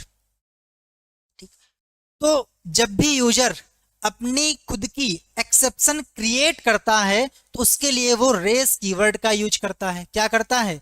रेस कीवर्ड का यूज करता है। जबकि जो पहले से बनी बनाई एक्सेप्शन है लाइक इंडेक्स एरर, की error, name error, value error, type error, zero division error, दुनिया भर की एरर, तो इनको हैंडल करने के लिए हम लोग क्या करते हैं? ट्राई का यूज करते हैं, एक्सेप्ट का यूज करते हैं, फाइनली का यूज करते हैं और एल्स का यूज करते हैं। तो ये आपके जो कीवर्ड्स होते हैं ना, ये एरर को हैंडल करने के लिए यूज किए जाते हैं। जबकि इसकी सहायता से हम लोग क्या करते हैं? अपनी खुद की एक्सेप्शन क्रिएट करते हैं। तो ये क्या करता है? तो ये एक्सेप्शन को जनरेट करने का काम करता है। ऑप्शन भी आएगा 67। गजब, ये क्वेश्चन है कि पैराग्राफ, काजल ने एक फाइल को एक खास कोड में खोला, सॉरी एक खास मोड में खोला। ठीक है काजल जी, फाइल खोलने के बाद वह उस मोड को भूल गया। ये क्या बात है? काजल तो फीमेल होती है ना। तो फाइल खोलने के बाद काजल उस मोड को भूल गई। ठीक है, उस मोड के बारे में अच्छी बात यह है कि अगर फाइल मौजूद नहीं है तो एक नई फाइल बनाई जाएगी और उस मोड में फाइल खोलने पर जो फाइल का हैंडल है वो फाइल के अंत में होगा। तो ध्यान दीजिए, यहां पर क्वेश्चन को पकड़ना कैसे है? ऐसे पकड़ना है, बोला गया है कि उस मोड के बारे में मेन बात यह है, अगर फाइल मौजूद नहीं है, अगर फाइल एग्जिस्ट नहीं करती है तो नई फाइल बन जाती है। तो भैया नई फाइल बनाने का काम कौन करता है? तो राइट मोड करता है और अपेंड मोड करता है। अच्छी बात है, बट उस मोड में फाइल खोलने पर जो फाइल ऑब्जेक्ट है वो फाइल के लास्ट में होगा। तो जो फाइल का ऑब्जेक्ट है वो अपेंड मोड में खोलने पर फाइल के लास्ट में होगा। इसका मतलब यह है कि काजल ने फाइल को अपेंड मोड में ओपन किया था। ऑप्शन सी आएगा, अपेंड मोड। 68, यदि x इज इक्वल टू 1 तो x लेफ्ट शिफ्ट ऑपरेटर 2 का आंसर क्या होगा? बहुत ही लप्पू सा क्वेश्चन है। लिखा हुआ है x इक्वल्स टू 1। ठीक है, x लेफ्ट शिफ्ट ऑपरेटर 2। जब भी आपसे बोले लेफ्ट शिफ्ट के बारे में तो आपको कुछ भी नहीं करना है, सिंपली x इंटू 2 की पावर जो भी यहां पर आपको दिया हो वो इसकी पावर हो जाएगी। अब ध्यान से देखिएगा, x की वैल्यू कितनी है? 1। तो 1 इंटू 2 की पावर कितने बिट शिफ्ट करना है? तो 2 बिट शिफ्ट करना है। तो यहां पर आ जाएगा 2। 1 इंटू 2 की पावर 2, 2 2 जा 4, 4 1 जा 4, आंसर क्या आ जाएगा? 4 आ जाएगा। अच्छा, अगर मैं आपसे कहता x is equal to 1, x right shift operator 3, इसका आंसर क्या होगा? तो जब भी आपसे बोले राइट शिफ्ट के बारे में तो आपको लिखना है x, डिवाइड अब यहां पे आएगा, उसमें आप मल्टीप्लाई कर रहे थे, यहां पे डिवाइड होगा। 2 की पावर जो भी यहां पर दिया गया हो, तो x में कितना है? x में हमारे पास 1 है, डिवाइड बाई 2 की पावर 3, यानी कि 2 दूनी 4 दूनी 8, यानी कि यहां पे क्या आ जाएगा? 0 आ जाएगा। ठीक है, क्वेश्चन नंबर 69, एक्सेप्शन आने पर कौन सा ब्लॉक उसे हैंडल करता है? तो देखिए होता क्या है कि जब हम लोग कोई सॉफ्टवेयर क्रिएट करते हैं तो कई बार क्या होता है, कुछ चीजें यूजर के ऊपर डिपेंड होती हैं कि यूजर पता नहीं कौन सी वैल्यू देगा, या फिर यहां पर इस लाइन में गलती आ सकती है। तो जिस लाइन में या फिर जिस स्टेटमेंट में गलती आ सकती है उस स्टेटमेंट को हम क्या करते हैं? ट्राई के अंदर डालते हैं कि भैया जो ये कोड दिया गया है इसको आप ट्राई करिए। अगर ये सॉल्व हो जाए, अगर ये सॉल्व हो जाए तो ठीक है, अगर सॉल्व ना हो तो आपको आना है किसके अंदर? एक्सेप्ट के अंदर। जो यहां पर लिखा गया है उसे आप एग्जीक्यूट कर दीजिए। तो जो भी एक्सेप्शन होती है, रेस करने का काम तो ट्राई करता है बट हैंडल करने का काम एक्सेप्ट करता है। ऑप्शन भी आएगा except. Question number 70, flow chart में एक इनपुट या आउटपुट इंस्ट्रक्शन द्वारा दर्शाया जाता है। इन अ फ्लो चार्ट इनपुट और output instruction is represented by. तो ध्यान दीजिएगा, जो फ्लो चार्ट होता है ये किसी भी प्रोग्राम का, किसी भी एल्गोरिदम का ग्राफिकल रिप्रेजेंटेशन होता है, या कह सकते हो पिक्टोरियल रिप्रेजेंटेशन होता है, या कह सकते हो विजुअल रिप्रेजेंटेशन होता है। जब भी हम लोग किसी प्रोग्राम को फ्लो चार्ट में दिखाना चाहते हैं तो यहाँ पर कुछ पहले से बनी बनाई, पहले से प्री डिफाइंड कुछ इमेजेस हैं, कुछ शेप्स हैं जिनका यूज करना होता है। जैसे कि जब भी हमें फ्लो चार्ट को स्टार्ट करना होगा या फिर स्टॉप करना होगा तो ओवल शेप का यूज करेंगे। ये आपका किसके लिए होता है? स्टार्ट और स्टॉप के लिए होता है, स्टार्ट और एंड के लिए होता है। इसी प्रकार से अगर हमें कोई प्रोसेसिंग करनी है ना, कोई कंप्यूटेशन करनी है, क्या करनी है? कोई प्रोसेसिंग करनी है, कोई कंप्यूटेशन करना है, लाइक जोड़ना है, घटाना है, गुणा करना है, कुछ कैलकुलेशन करनी है, तो आप यहाँ पर रेक्टेंगल का यूज करते हो। किसका? रेक्टेंगल का यूज करते हो। अगर हमें यूजर से कुछ इनपुट लेना है या फिर कुछ आउटपुट दिखाना है तो इसके लिए हम लोग पैरेललोग्राम का यूज करते हैं। क्या करते हैं? पैरेललोग्राम का यूज करते हैं। तो ये होता है इनपुट और आउटपुट के लिए। कई बार क्या होता है, हमें दिखाना पड़ता है कंडीशन यानी कि डिसीजन, तो उसके लिए हम लोग इस शेप का यूज करते हैं जिसको बोलते हैं डायमंड शेप। क्या बोलते हैं? Diamond shape. और कई बार इसको हम लोग काइट शेप के नाम से भी जानते हैं। ये आप लोगों का कंडीशन या कह सकते हो डिसीजन दिखाने के लिए होता है। ठीक है, तो ये आप लोगों को यहाँ पर याद रखना है। और जो सर्कल होता है ये कनेक्टर्स के लिए होता है। ठीक, किसके लिए होता है? कनेक्टर्स के लिए होता है। ये दो प्रकार का होता है, on page connector, of page connector. तो यहाँ पूछा गया था इनपुट आउटपुट के बारे में, तो आप जाएंगे पैरेललोग्राम के साथ में, ऑप्शन सी। क्वेश्चन नंबर 71, जब हम किसी फाइल को रीड मोड में खोलने का प्रयास करते हैं जो मौजूद नहीं है तो निम्न में से कौन सी त्रुटि आती है? ध्यान दीजिएगा, जब भी आपके एग्जाम में ये क्वेश्चन आए तो इसको आप ध्यान से पढ़िएगा। कई बार आपको देगा रीड, कई बार आपको देगा राइट। तो अगर बोले रीड तो रीड में आपको मिलती है file not found error. But अगर आपने इसको ओपन किया होता राइट मोड में या फिर अपेंड मोड में और वो फाइल मौजूद नहीं है तो भी आपको यहाँ पर एरर देखने को नहीं मिलती है, बल्कि क्या होता है, उस नाम की एक नई फाइल क्रिएट कर दी जाती है। Option C, file not found error. 72 पे आइए भाई, कौन सा मॉड्यूल कमांड लाइन आर्गुमेंट को हैंडल करता है? 72 का राइट आंसर क्या होगा? कौन है ये? रजत सिंह सर, आप बहुत अच्छा पढ़ाते हैं। थैंक यू रजत।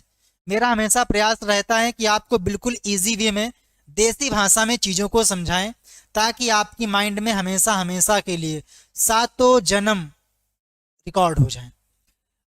आपकी वजह से मेरा ओ लेवल क्लियर हो गया, केवल आपके यूट्यूब वाले क्लास से ही मेरा हो गया। सर आपका बहुत बहुत धन्यवाद। जी बिल्कुल। बताइए जी, क्वेश्चन नंबर 72 का राइट आंसर क्या होगा? तो जब भी आप लोग कमांड प्रॉम्प्ट के थ्रू आर्गुमेंट पास करते हो तो उसको हम बोलते हैं कमांड लाइन आर्गुमेंट। अब चूंकि आपने आर्गुमेंट पास किया है तो इन आर्गुमेंट को हमें पाइथन को हैंडओवर करना पड़ेगा। तो इस काम को कराने के लिए हम लोग क्या करते हैं, सिस मॉड्यूल का यूज करते हैं। सिस के अंदर आपको मिलता है ARGV।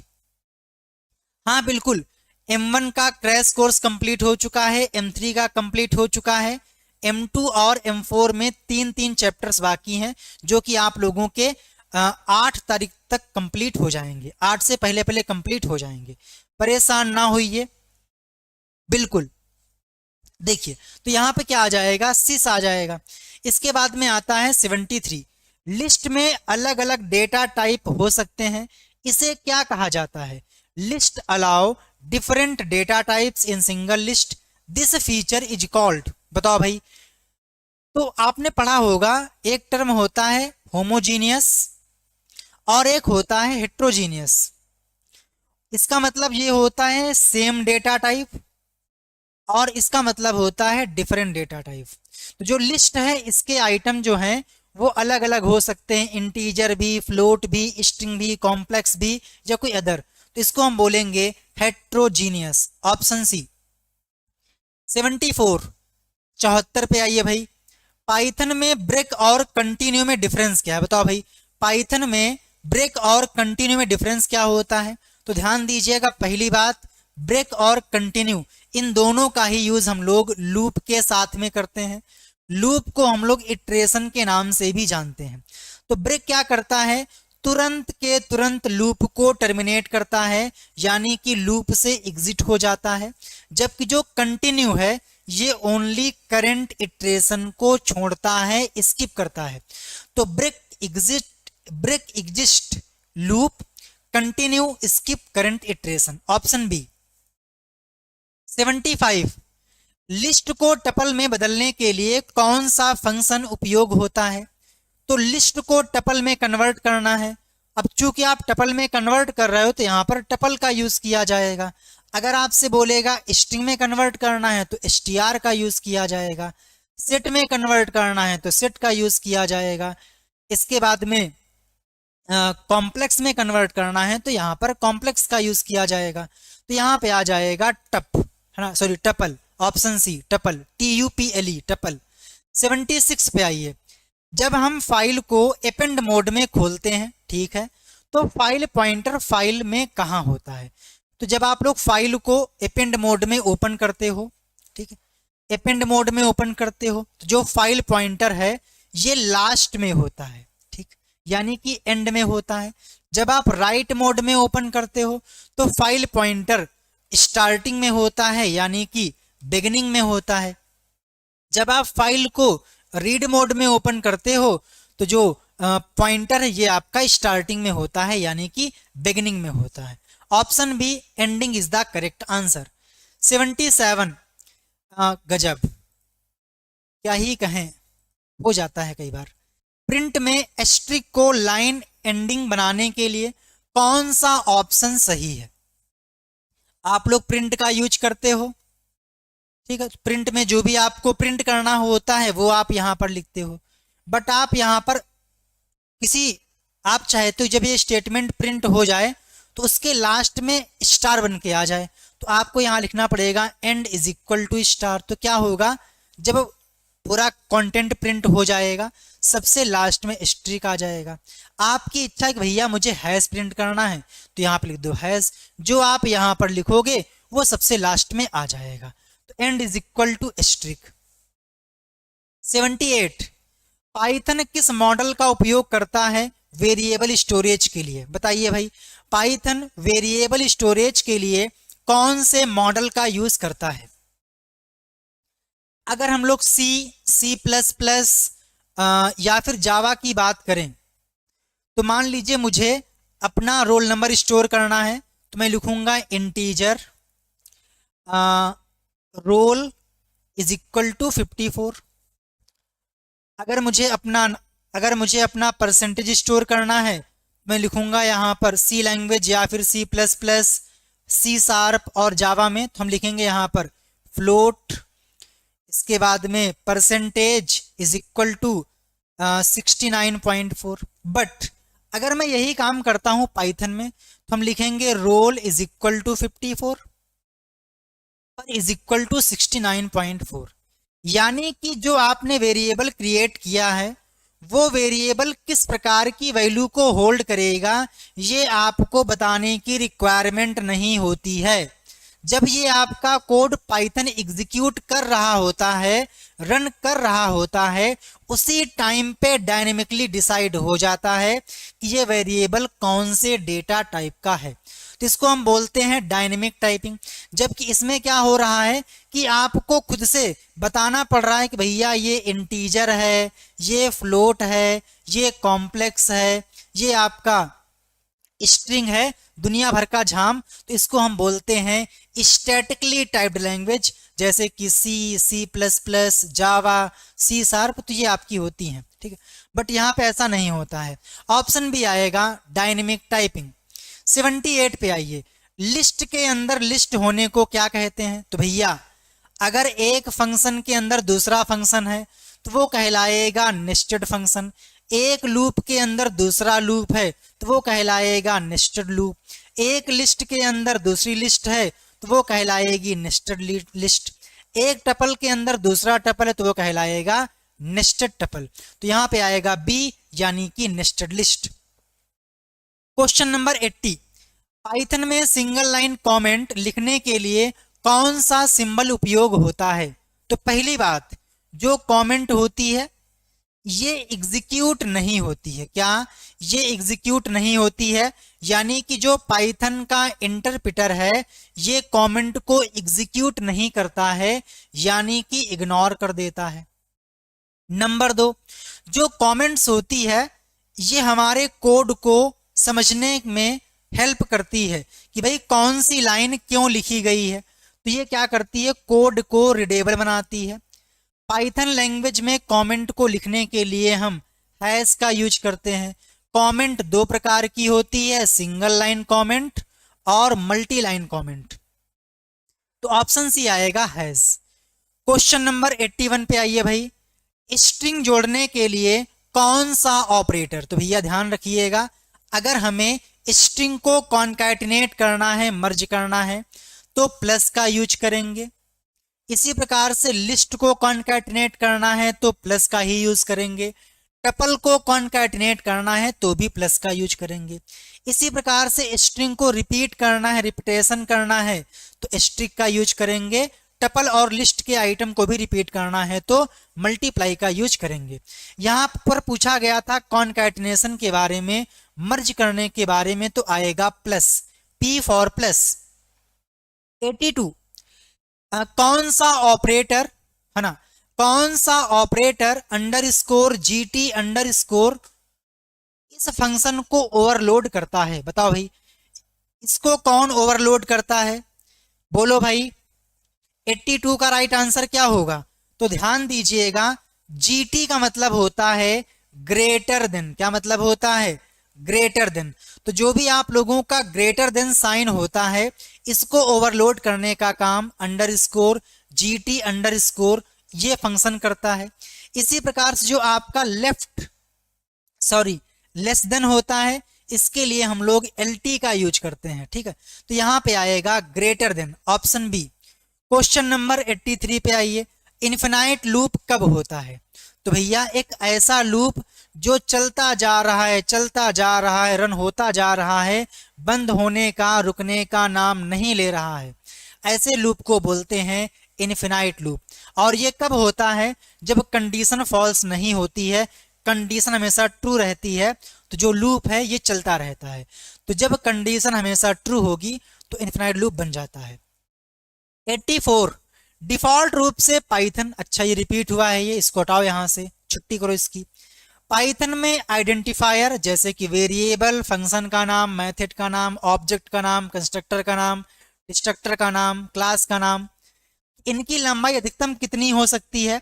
तो यहाँ पे कोई लिमिटेशन नहीं है, आप कितनी भी लेंथ का आइडेंटिफायर क्रिएट कर सकते हो, ऑप्शन डी यानी कि नन।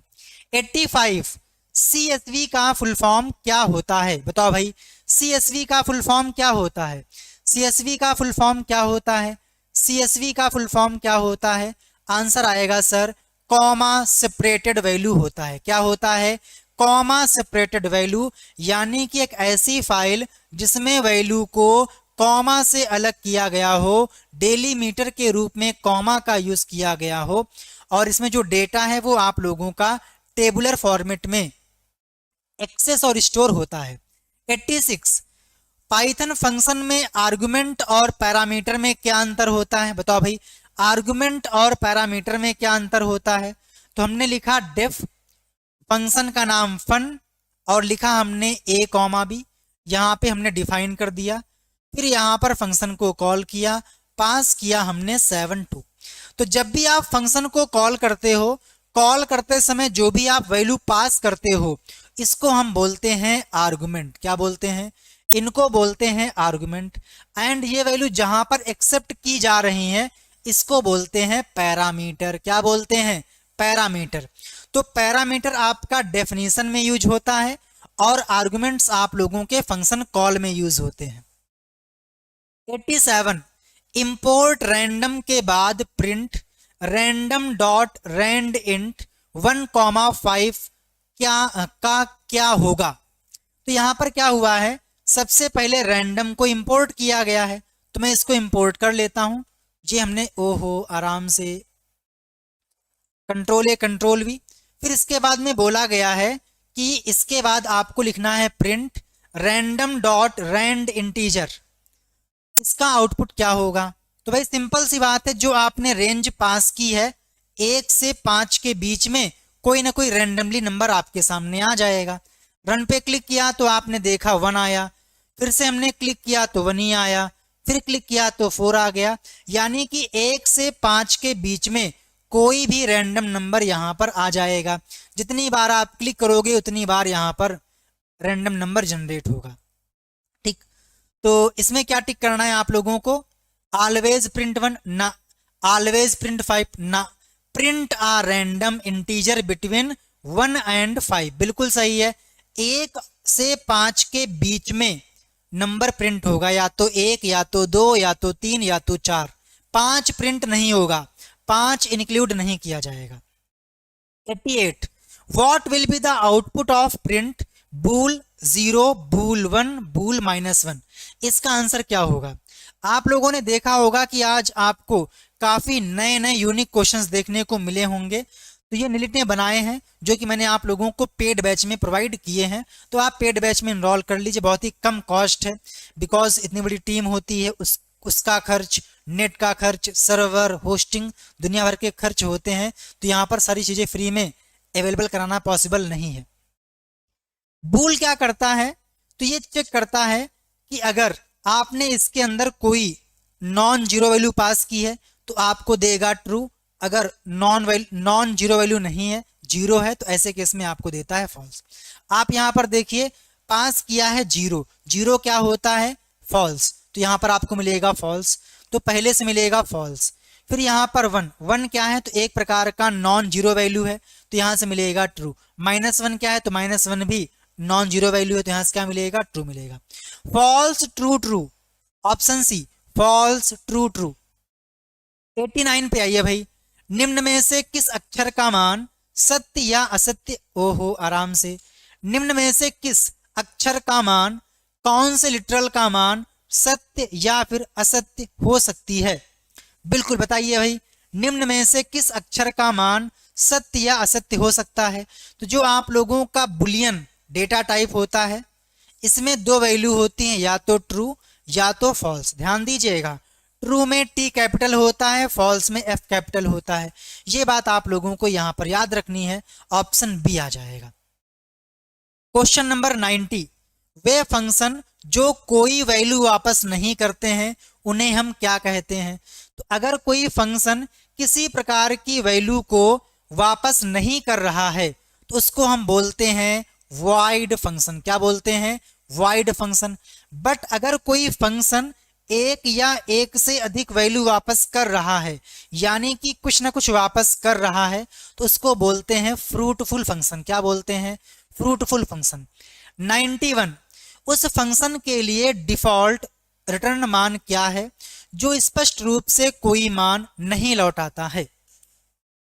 लाइक कोई फंक्शन है, वो कुछ भी रिटर्न नहीं कर रहा है, तो वो डिफॉल्ट रूप से नन रिटर्न करता है। Option A that is none. 92 पे आइए, पाइथन में फाइल का नाम बदलने के लिए कौन सा मेथड इस्तेमाल होता है? बताओ भाई, पाइथन में फाइल का नाम चेंज करने के लिए कौन सा मेथड इस्तेमाल होता है?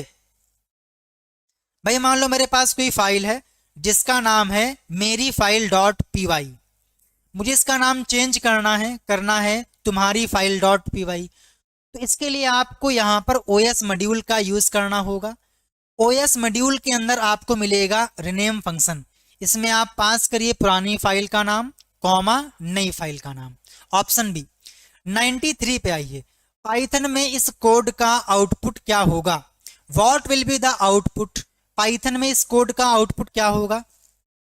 ध्यान दीजिएगा आप लोग, लिखा हुआ है a इज इक्वल, आराम से नीचे लिखता हूं, a is equal to 9, b is equal to 1।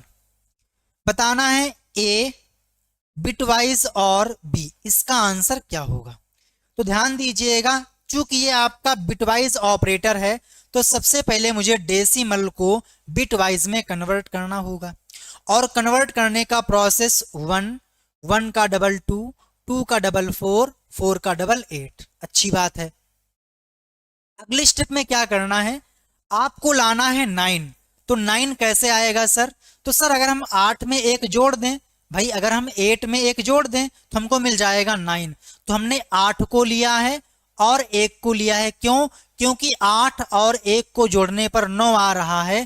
तो जिनको जिनको आपने लिया है उसके नीचे लिखिए 1, जिनको आपने नहीं लिया है उसके नीचे कर दीजिए गोल गोल अंडा, और जिसको आपने लिया है उसमें पुलिस का डंडा। ठीक है। अच्छा, इसके बाद में हमको लाना है 1। तो 1 कैसे आएगा? तो 1 तो आपका 1 से ही आ जाएगा। तो हमने 1 को लिया है, बाकी हमने कर दिया 0। तो आप कहोगे भैया कि 9 का बाइनरी हो जाएगा 1 0 0 1, और इस वाले का हो जाएगा 0 0 1। तो हमने क्या किया है, इन दोनों को बाइनरी में कन्वर्ट कर लिया है। अब क्या करेंगे हम लोग, ए और बी के बीच में बिटवाइज और ऑपरेशन को परफॉर्म करेंगे। अब पहले आपको समझना होगा कि जो ये भाई साहब हैं जिनको हम बोलते हैं बिटवाइज और, ये क्या कहते हैं? तो ये कहते हैं कि भैया जो हमारे पास 2 बिट हैं, अगर उनमें से कोई एक बिट भी 1 है तो मैं आपको 1 दूंगा। चलिए देखते हैं। इसमें आपकी दोनों बिट 1 है तो 1 मिलेगा, इसमें दोनों 0 हैं तो 0 मिलेगा, दोनों 0 हैं तो 0 मिलेगा, इसमें एक 1 है और एक 0 है तो यहाँ पे क्या आ जाएगा, 1 आ जाएगा। तो आंसर क्या आ गया? आंसर आ गया 1 0 0 1। अब जो आपका आंसर आया है ये बाइनरी में है, बट जो आपके पास ऑप्शन है ये डेसिमल में है। तो मुझे क्या करना पड़ेगा, इसको डेसिमल में कन्वर्ट करना पड़ेगा। अगर आप ध्यान से देखो तो इसकी शक्ल इससे मैच कर रही है, और ये किसका था? तो ये 9 का था। आंसर क्या आ जाएगा? Option C 9। 94 पे आइए भाई। 94, पाइथन में क्लास के अंदर डिफाइन किया गया फंक्शन क्या कहलाता है? बताओ भाई, कहाँ गया, कहाँ गया? ये रही, हाँ ठीक। पाइथन में क्लास के अंदर डिफाइन किया गया फंक्शन क्या कहलाता है? तो मान लीजिए आपने कोई क्लास क्रिएट की, क्लास का नाम है माई क्लास, और इसके अंदर आपने क्या किए, बनाया फंक्शन। फंक्शन का नाम है फॉर एग्जाम्पल माई फंक्शन। तो अब क्या करो,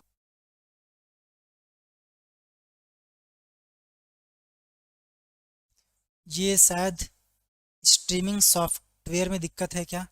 हेलो हेलो हेलो हेलो, हाँ आ गया ना, आ गया ठीक। मैंने आप लोगों को 94 तक करा दिए थे, बट मैं फिर से रिवाइज करा देता हूं। जब आप किसी फंक्शन को क्लास के अंदर लिखते हो तो उसको हम लोग बोलते हैं मेथड। 95, नंपाई उपयोग करने के लिए कौन सी लाइब्रेरी इंपोर्ट करनी होती है? तो जब भी आप लोग नंपाई को यूज करना चाहते हो तो लिखते हो आप इंपोर्ट, उसके बाद में नंपाई। तो आप ऐसे भी कर सकते हो, अगर आप चाहो तो आप नंपाई का नाम भी चेंज कर सकते हो, हमने कर दिया एनपी। तो ऐसे भी कर सकते हो। Option C